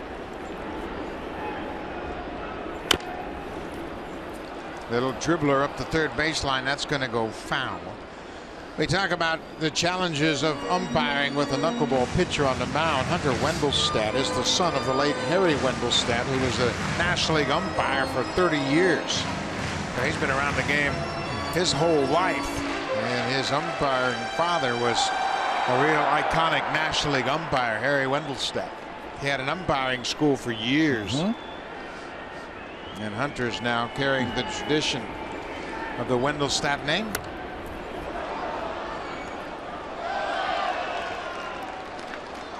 Marco Estrada sitting on the bench, and he's got a softball in his hand, Pat, and you can see him gripping it in that change-up grip to keep those fingers spread out. Keep it spread, keep it loose, and get a feel for it. So when you spread those fingers out against the softball while you're sitting and the Blue Jays are hitting, then you grab a baseball and it's so much smaller, you get that good feel for it. Changeup is a field pitch. That's a bullet into center for Encarnacion. His first hit of the afternoon. Just the 5th hit for the Blue Jays. Second one right back through the middle. Josh Donaldson got one in the first inning. This one, Wright almost gets the glove up in time, but to no avail. It ends up being a single. This one floated in the middle. Encarnacion is such a good hitter. He's got the power stats and home runs and RBIs, but he's such a good hitter. That little illustration right there where he kept his head down was perfect. Troy Tulowitzki, the shortstop. Encarnacion's such a good hitter. Big Papi has recommended the Red Sox sign him as the DH when Big Papi leaves. There's an article in the local papers in Boston that they asked David Ortiz about Encarnacion. Who should fill in for you when you leave? He said, Encarnacion. He's a great hitter. He also mentioned Bautista. Jose's a free agent also. I guess you can't, if you're a player who is still playing, you can't have any tampering rules, right? Well, Big Papi, he's in another class. He can say whatever he wants to, and obviously he has high regard for his countrymen, both of them. 1-1 to Tulowitzki. Now it's ball 2. Tulo has struck out and grounded out. Starting to move around in the Red Sox bullpen. Nobody throwing yet, but a couple of guys have gotten up, stretching around. You got to figure out a way to bring Encarnacion around. 3-1 now. We mentioned earlier the Blue Jays haven't done a very good job of scoring runs from the 6th inning on. They have been outscored by their opponents 15-2 over those innings. Now it'll be a full count. Fastball, and he missed it. He was late. 82 miles an hour, and looked like Troy was looking for the knuckleball, and he got the fastball and missed it. Michael Sanders on deck for the Jays.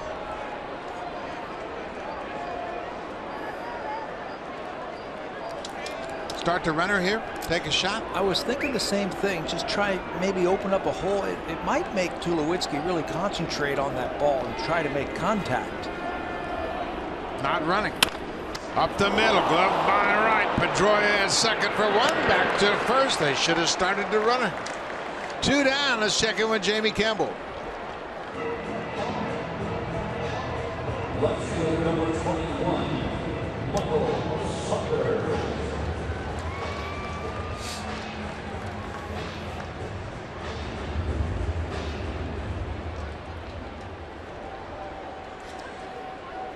Dickerson is 2 for 2 in that ball game, but the Orioles lead it, as Jamie mentioned. Blue Jays will go into Baltimore after the 4 games in Boston next week.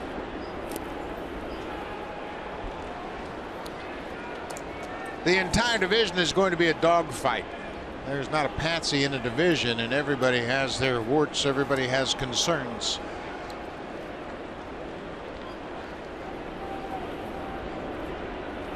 I think it's way too early to start giving over who's going to win the American League East. It's a grind every single day. It's a long season.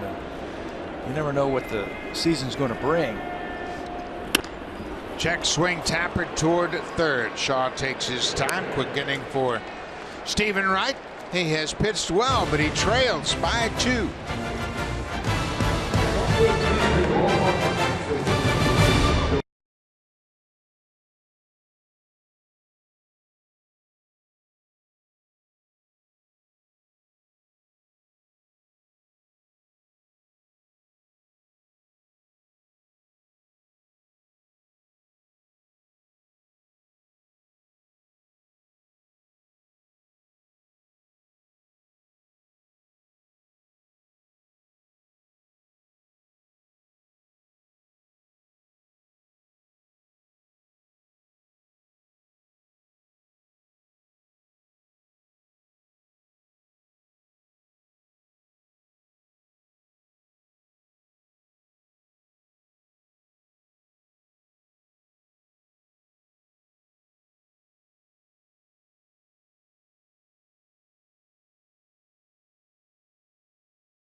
Games and reserve seats that get you closer to the action. Starting from 10 games up to a full season, our account executives will find the packages that best suit your needs. Call 416-341-1234 or visit BlueJays.com to learn about all the great benefits of being a Blue Jays ticket package holder. It's going to be another great summer here at Rogers Center for all these great Blue Jay games. Blue Jays off to a little bit of a slow start, but this is game 7. Plenty more left. Marco Estrada has been terrific in his first start. He's thrown first pitch strikes to 16 of the 23 batters he's faced. And he's been very economical. That was just pitch number 79 on the afternoon. Travis Shaw has walked and popped out.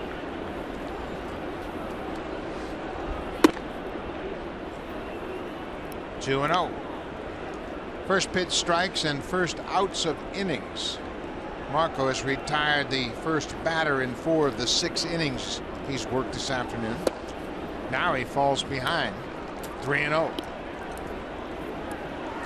And that'll get the Blue Jays bullpen moving around. They're all starting to stir down there in left field.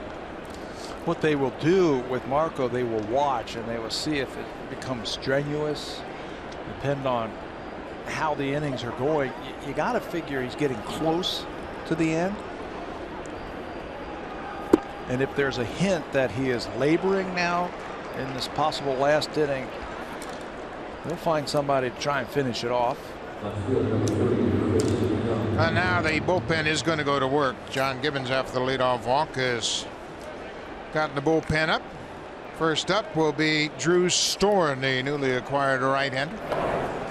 So Storn begins to loosen up for the Jays.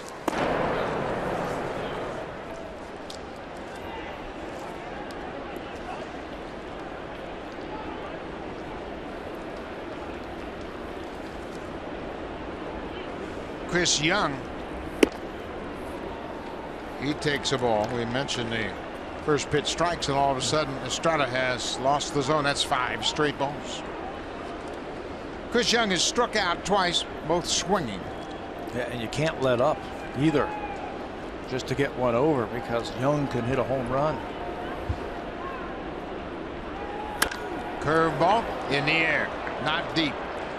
Pilar calls for it. Shaw's halfway between first and second, 1 down.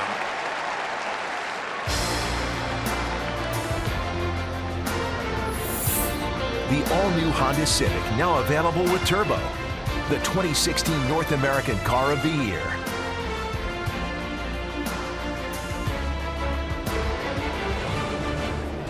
Big pitch by Marco Estrada to get Young. I love that pitch. I love the call. It was 5 straight pitches out of the strike zone, and his hand got underneath the ball. Everything was up and away or down and away. He was getting on top of it, so he had to correct his hand position, so he threw a curveball, and that got his hand on top of it. That's Russell Martin with that call. He got his hand on top of the ball, and it looks like everything is okay again.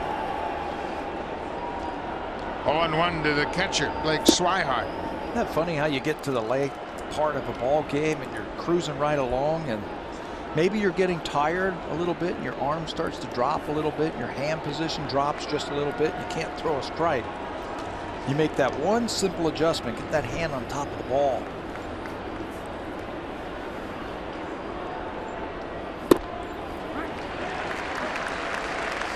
One and 2. Well, I'm a believer that players in general, industry-wide, don't get ready in spring training. I just don't think they pitch enough. I don't think they play enough innings, and I just don't think they are ready to start the season. Big pitch and a strikeout. 2 outs after the leadoff walk. He had been very patient, Blake Swihart, his first 3 times up against Marco Estrada. Then he gets the 2 strikes. He's going to bounce the changeup. And getting a little bit too excited. He can't hold up. That is a big pitch, a big out recorded. And this is probably going to be his last batter right here. Jackie Bradley Jr. He has gone 1 for 2 so far in this ball game.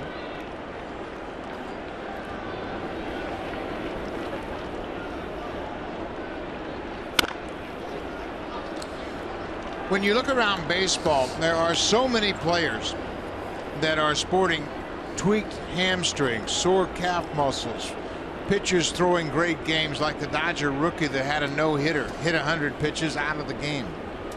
I just don't think they pitch enough or get enough game action in spring training to open up the season. Jackie Bradley hit that one right off his thumb. And why is that? I think they're trying to, they don't want him to get hurt in spring training, so they don't play full games in spring training. Edwin didn't have any spring training. He's gotten off to a good start. He's got 8 hits already. Big pitch for Marco Estrada.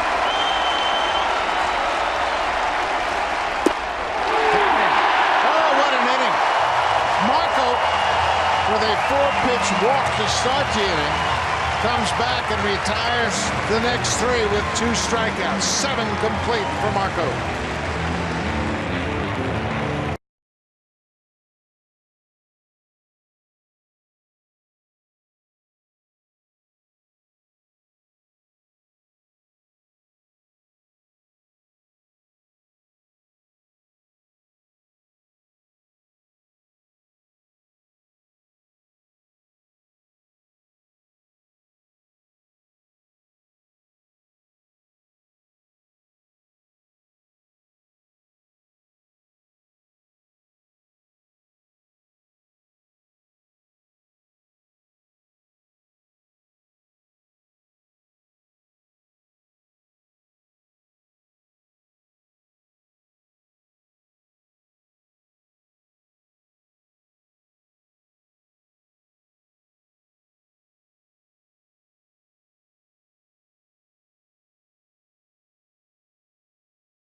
Estrada in his first start has been outstanding. John Gibbons down to congratulate him for a good effort here this afternoon.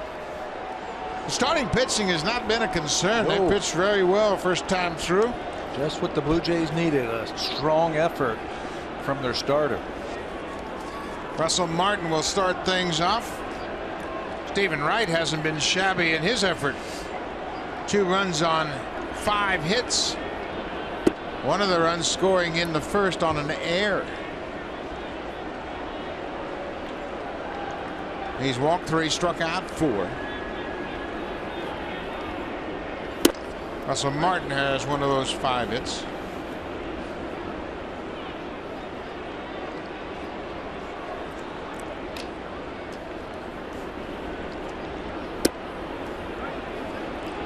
Right ahead, 1-2.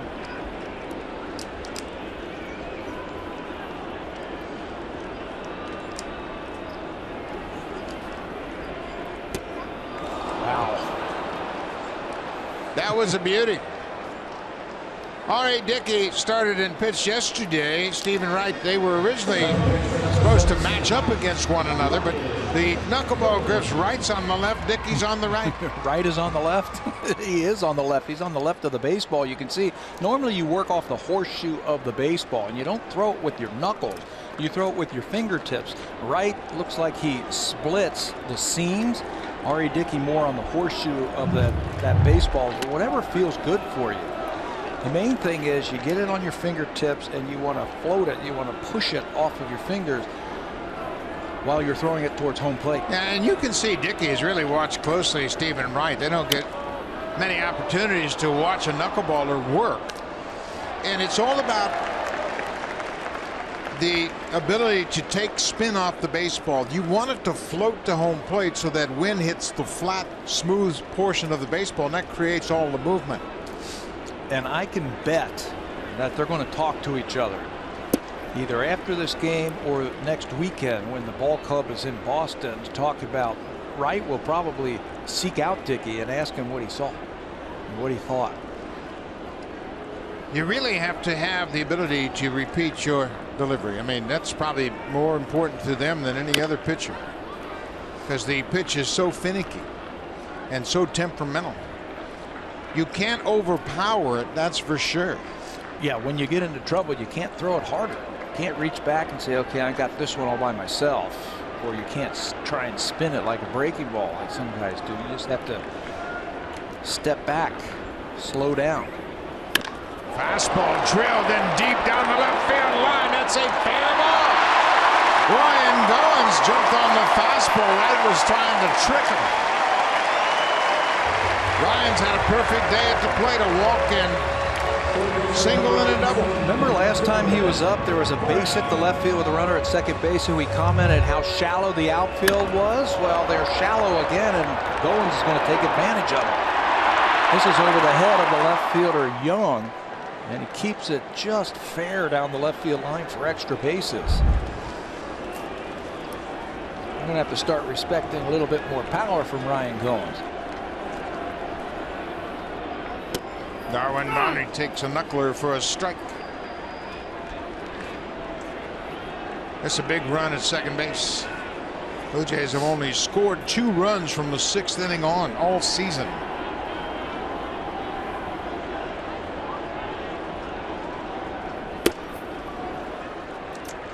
The Red Sox bullpen starting to work, and they have been stingy. They've allowed just 5 base hits in 50 at-bats all season.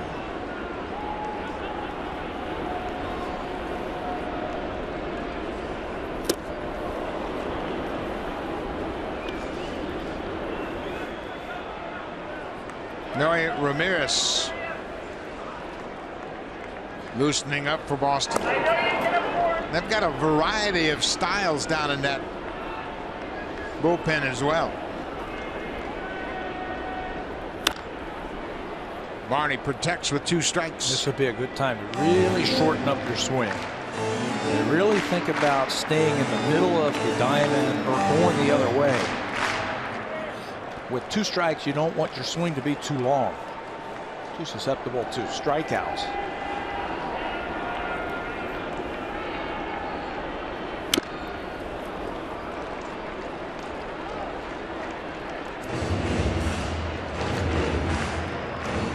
Mentioned the Blue Jays, their lack of production late in ball games, and it's been consistent. Fewest runs scored 5th inning or later. Only the Braves have scored fewer runs than the Blue Jays second half of the games. Upstairs, 2 balls and 2 strikes to the number 9 hitter Darwin Barney. 1 out, and Ryan Goins with a ground rule double at second base. Bottom of the 7th inning. Really playing Darwin Barney to pull. You can see Pedroia shifted over at second base. It's pulled on the ground. Shaw will look Goins back and throw to first. 2 down. Let's check in with Jamie Campbell.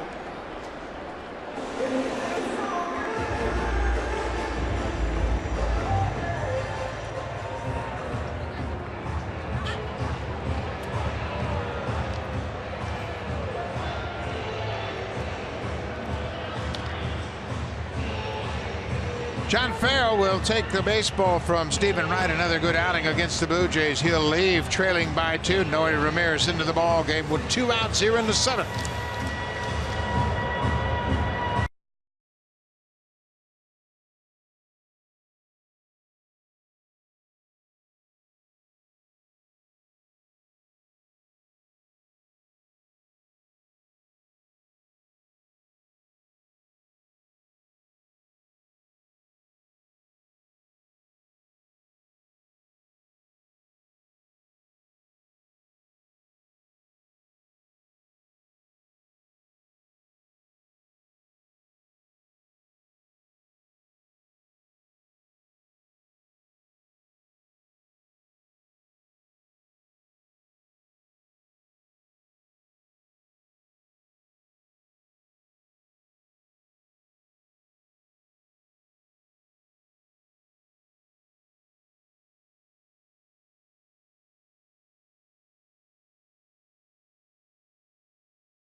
Telecast is presented by authority of Rogers Blue Jays Baseball Partnership and may not be reproduced or retransmitted in any form.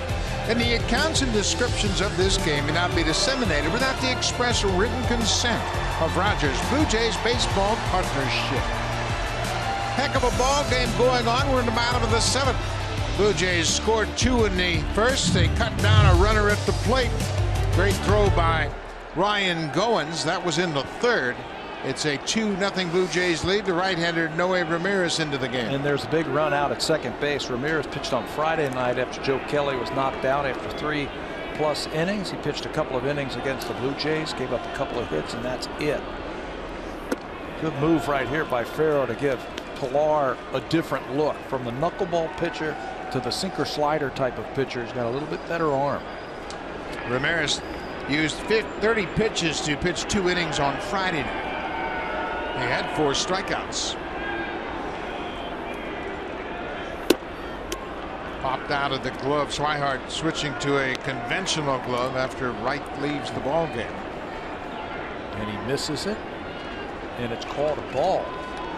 Pitch tracker had that it might have been a strike on the outside corner. So now Pilar's in the driver's seat. 2-0. Tough pitch down and away. Ramirez was one of 5 relievers that shut out the Blue Jays. 6 innings of 2-hit shutout relief on Friday night.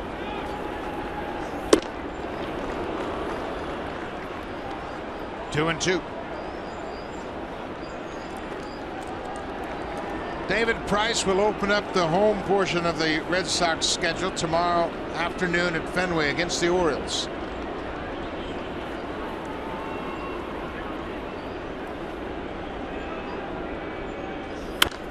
Pilar fights it off. Pilar wondering if that was a strike. You see him? And I got a swing at that one. He hasn't seen the breaking ball yet from Ramirez. He's got a good one. Sweeping slider.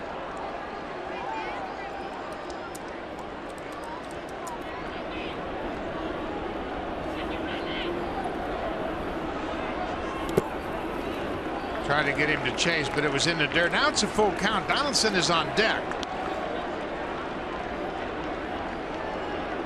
You would think that the Red Sox would just soon not face Josh Donaldson here in the 7th. So do they challenge Kevin Pilar with a fastball, or do they throw a breaking ball knowing first base is open?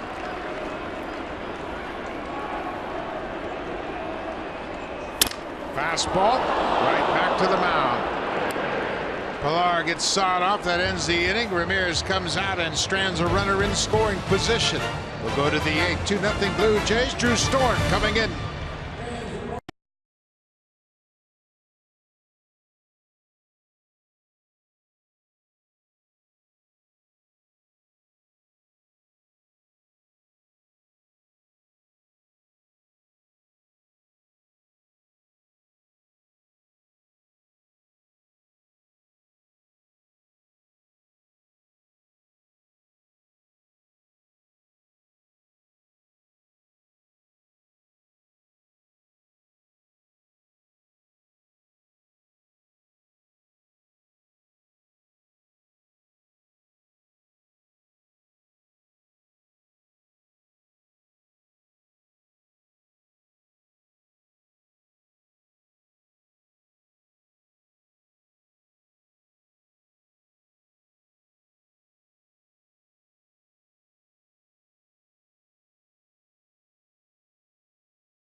Drive of the Game is brought to you by the all-new Honda Civic, the 2016 North American Car of the Year. You know what? We're going to try something different today. We always see a home run for a drive of the game. Well, we haven't had one today, but we have seen a great throw. This ball driven home by Ryan Goins to Russell Martin to finish off the tag at the plate. Russell Martin says thank you very much, and so does Marco Estrada. So the drive of the game is the throw of the game right now from Ryan Goins. Bautista to Goins to Martin to shut down that run, and the Blue Jays have thrown up 7-0 so far this afternoon. Perfect execution by the defense and a great start from Marco Estrada. Drew Storen makes his third appearance of this season. Top of the order. It'll be Betts, Pedroia, and Bogaerts to face Storen. First pitch strike. Mookie Betts 0 for 3 this afternoon.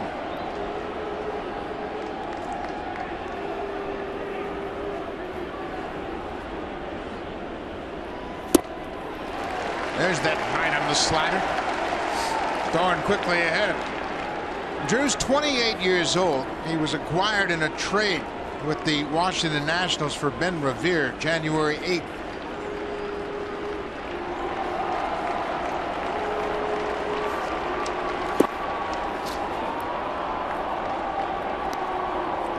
Storen and Osuna were battling out for the closer's role. I think John Gibbons just went with someone he was familiar with in Osuna. There's a Nats fan that's got a Blue Jay to cheer for now. Yeah, the guy who had a lot of success for the Blue Jays last year. Good pitch. Yeah, looked like a changeup, like he took something off of that. Now the 8th inning with Sanchez in the rotation goes to Storen or Brett Cecil, whichever the matchup John Gibbons wants to go with. You've got 3 right-handers here leading off the 8th inning, so Drew gets the call this afternoon. Storen has 95 career saves.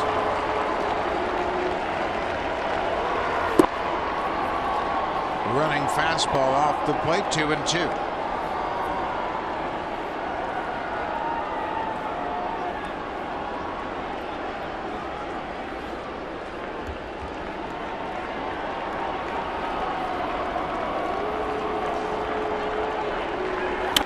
Breaking ball hit to center field. No problem for Pilar. Over in the alley makes the catch. 1 down. Drew Storen was a former #1 pick of the Nationals in 2009. He went to Stanford University. He grew up in the Indianapolis area. He's had some big years. He had 43 saves for the Nationals in 2011, 29 before the Nats acquired Jonathan Papelbon last year. Didn't spend much time in the minor leagues either. Right out of the draft.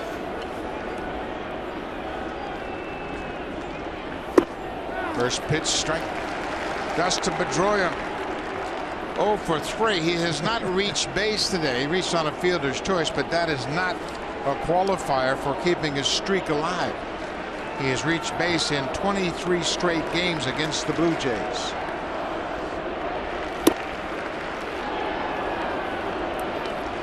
Storen's got a little extra zip on his pitches today, both the fastball and the slider. And so far, he has thrown them in good spots. The last time we saw Drew, the fastball was up through 1/3 of an inning against the Red Sox. Gave up a couple of runs. And it was started by none other than the guy at the plate. Pedroia singled off of him in the 7th inning. Part of 4 straight hits against the Blue Jays bullpen.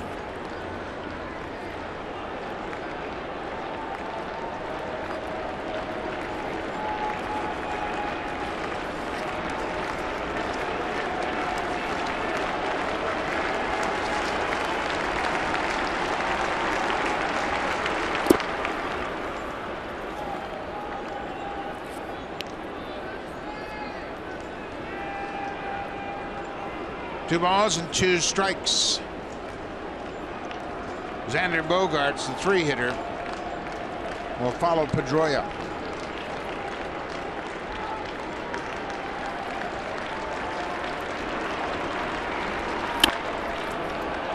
Off the glove of Barney. Pedroia will reach first. Big turn and he'll retreat. So he extends his streak to 24 straight games reaching base against the Blue Jays. Base hit off the glove of the third baseman. Barney knocks it down to save extra bases and keep the double play in order. It tipped off his glove, and it was actually hit off of his bare hand right there, straight up in the air. It looked like it might have gone off his thumb or whatever. Just get a piece of your body in front of that ball to keep that double play in order. Darwin does that, and it's just a single.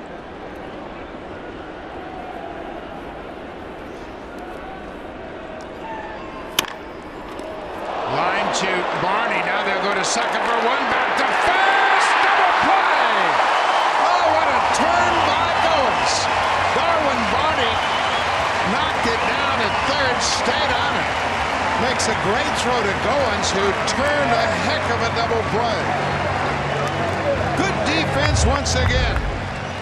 A shot to third. Knocked down by Barney. Makes a strong throw to Goins, who turned it quickly at first base to get Drew Storen out of the inning. We'll go to the bottom of the 8th. Now time for Blue Jays Central Update. Here's Jamie Campbell and Greg Zahn in the Samsung Broadcast Studio.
Barney there helped get that double play started. Now his contributions on defense well documented. He was a Gold Glove second baseman in 2012 with the Cubs.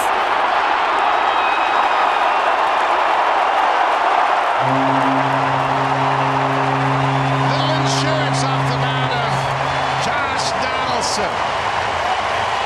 His 4th home run of the season is a timely one. 3-0 Blue Jays. After an outstanding play by the Blue Jays infield, Josh Donaldson's replacement at third base because of the injury, Josh comes up with a huge hit for the Jays. Home run number 4 on the season and a big insurance run for Toronto. A no-doubter for Donaldson. He's 2 for 4 this afternoon. He has hit in 7 straight to start the season. One more time. First pitch fastball right in the wheelhouse. Second Decker. 1-1 count to Bautista. Donaldson will get an off day tomorrow, and hopefully he'll be able to return to third base Tuesday night when the Blue Jays open up against the Yanks. I can tell you one thing, he's going to be hitting. Somewhere, right?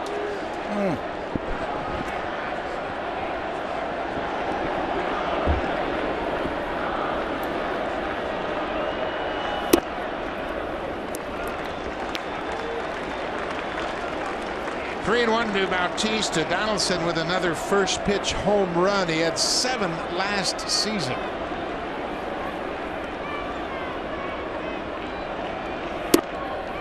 Bautista takes his second walk of the afternoon. Let's check back in with Hazel May. But getting back to Darwin Barney, he was a Gold Glove second baseman in 2012 with the Cubs organization, and credits 9-time Gold Glover Ryne Sandberg, who he believes had an integral part in his development. Barney said what Sandberg told him was not to worry about being too flashy. Stick to the fundamentals and just get the job done. As far as the new dirt infield, Barney told me he feels a lot more comfortable now than when he did play on turf last season. He said the last hop is a little more predictable here on dirt, and that's because the grounds crew, he says, has done a great job creating an infield that stays moist throughout the ball game. Well, he's got the dirt to prove it because he had to lay out twice.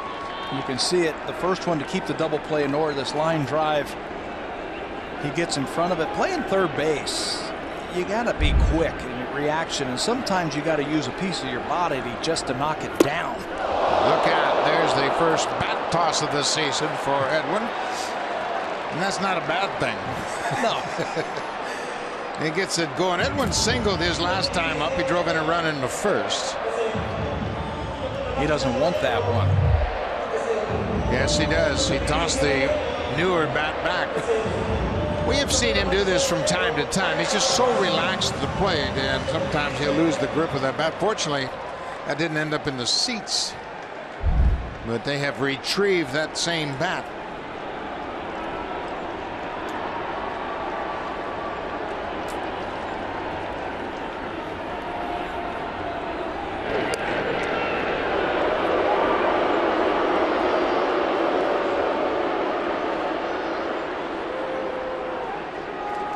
Three nothing Blue Jays. Tommy Lane loosening up. Michael Saunders 2 hitters away after Encarnacion.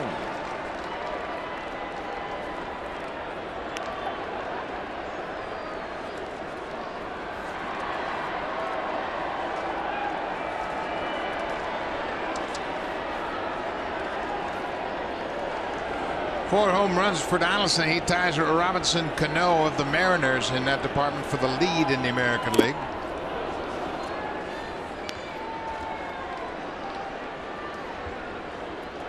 Tyler White of the Houston Astros, a young rookie. He's got 9 ribbies. That was the 9th for Donaldson. They're tied atop the AL.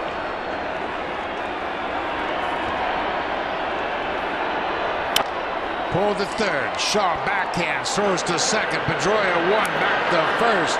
Nice double play. Good stretch by Ramirez at first. You're seeing signs why Travis Shaw's the third baseman for the Boston Red Sox. He beat out Pablo Sandoval. That was a tricky little play by the third baseman. It's hit hard by Encarnacion. It's an in-between hop to his backhand. He catches it easily, makes a nice throw over to Pedroia, and lets Petey do the rest right here. Nice piece of defense by the Red Sox. Cecil, the left-hander, Osuna, the right-hander, loosening up for the Blue Jays. Ortiz, Ramirez, and Shaw, the scheduled batters. It's interesting. They've got Cecil throwing with Osuna, and Cecil was not throwing with 2 outs in the top of the 8th. It was interesting because Ortiz was the next scheduled batter. Xander Bogaerts hit into an inning-ending double play. So Big Papi will lead off the 9th for Boston.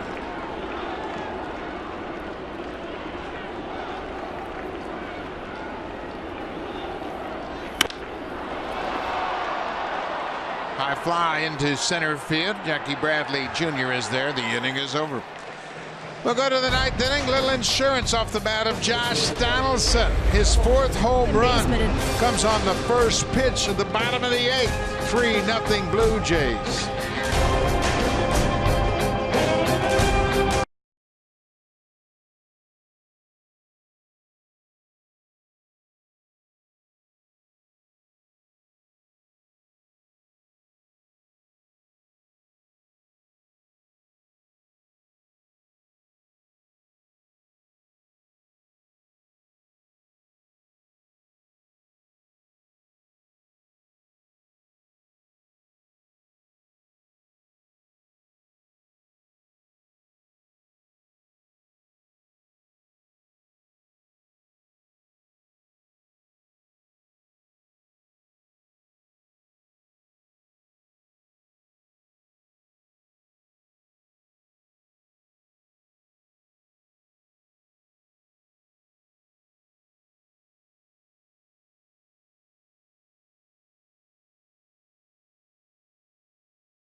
First time you're in luck. You can see Roberto Osuna's rise to the majors in the Sportsnet documentary Sinaloa to the Show. That's immediately following today's ball game. Buck. Thank you very much, Hazel. Roberto Osuna into the ball game. He's got 2 saves. Trying to make it 3. He's got a 3-run cushion here in the 9th, but he'll be facing Ortiz, Ramirez, and Shaw, middle of the order for Boston. Hottest hitters, but that's no problem for Osuna as you see him getting ready. He has saved the 2 wins for the Blue Jays this season. Looking to go 3 for 3. Another defensive change for the Jays. Justin Smoke comes in defensively at first base, taking over for Edwin Encarnacion. David Ortiz will lead things off. Ortiz 0 for 3 against Marco Estrada. First pitch strike.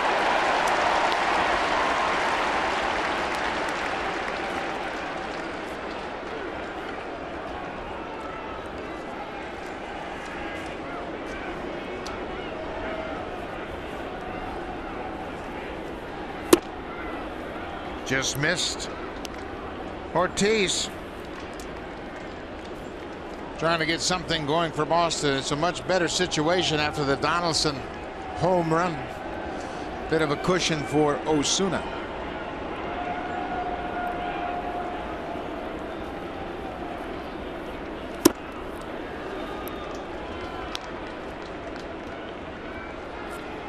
Pablo Sandoval on the bench, got a bat just in case. Chris Young is a right-handed hitter. That's probably the spot. Keep an eye out for Brock Holt also if it gets down to that. Long but well foul off the bat of Ortiz. He's still quick inside, isn't he? David Ortiz. Osuna's got the big fastball, tried to go in there. Big Poppy turned it around.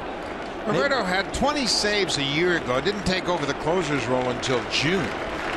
And then he pitched as well right off through the playoffs. Maybe you diffuse that quick bat by throwing an off-speed pitch. This is another long drive, hooking and foul into the seats.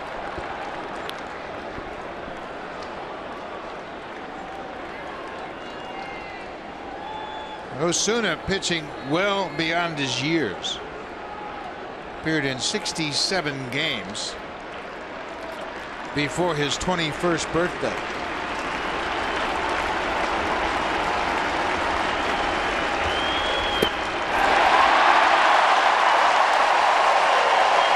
Ortiz is 0 for 4. One down in the 9th. There's that off-speed pitch. That's how you diffuse a good quick bat. Throw him something off speed. There's the spin out of the strike zone. It looks like a strike to Big Poppy, but it's just an out. First baseman Hanley Ramirez 2 for 3 with a double so far this afternoon.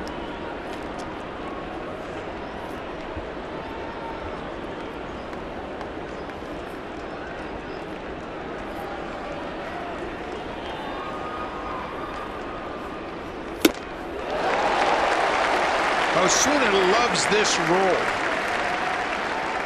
When the Blue Jays signed him as a 16-year-old, he was a relief pitcher. They converted him to a starter, and there were many that assumed Osuna would like to start. That's not the case. Yeah, he's pretty comfortable down there.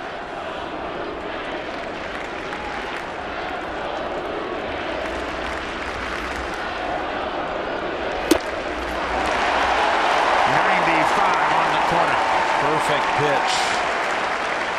You can see Ramirez hasn't moved yet. Talking to himself. How am I supposed to hit that thing?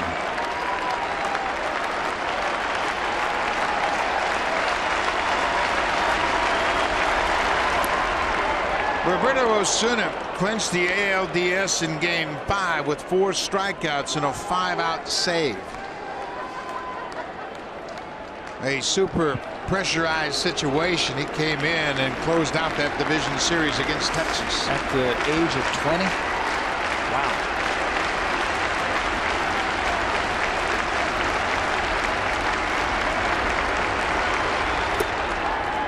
Historically, to give you some reference, the only other 20-year-old pitcher to save 20 games or more was Terry Forster in 1972 for the Chicago White Sox.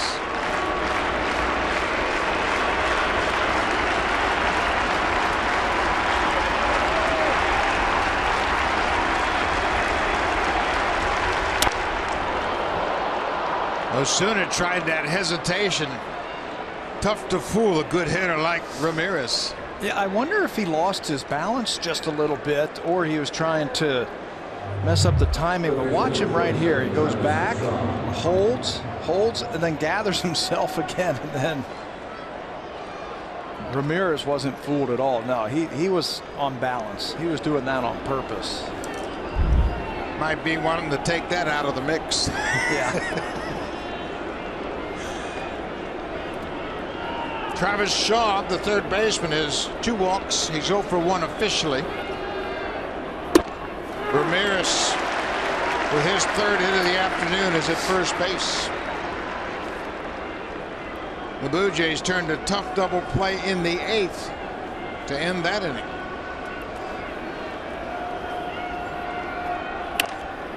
That's the value of that home run by Josh Donaldson. And this is the thing that's so impressive about Roberto Osuna. You see Pablo Sandoval on deck. He would like to pinch hit. But Osuna gives up a base hit, comes right back and throws 2 strikes. We have seen it time and time again. He doesn't get rattled. He's got a very short memory.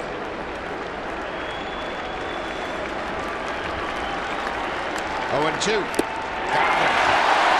He gives up a single and then a 3-pitch strikeout. Well, he doesn't get rattled. He also has a 96-mile-an-hour fastball and a great changeup.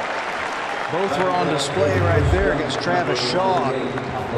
It's a good hitter. Came into this game at 357 and throws him the changeup. And Shaw can't get to it. It'll be a pinch hitter for Boston. Pablo Sandoval batting for Chris Young. 2 outs. Ramirez takes off. They weren't holding him at first. It'll be defensive indifference. Now Martin has to go out and give Osuna the signs, just with a runner at second.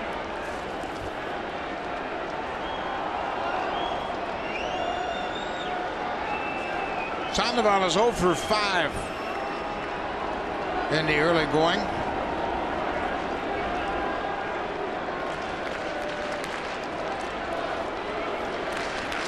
Pablo started at third base yesterday afternoon. He struck out 3 times and walked in his 5 plate appearances. 0 for 4.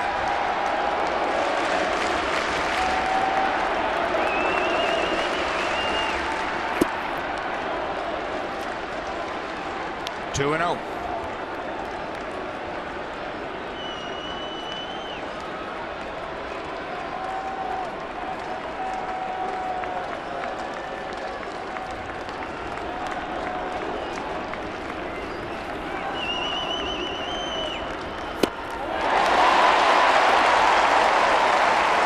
Nothing like 95 to get you back into an at-bat.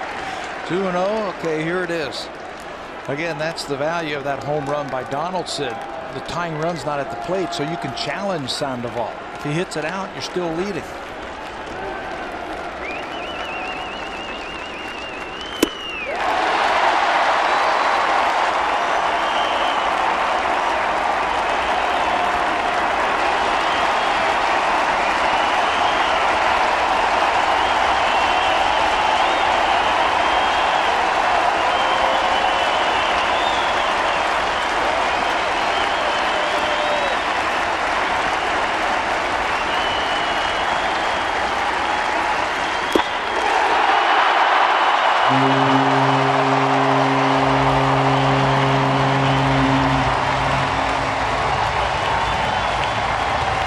Save number 3 for Roberto Osuna.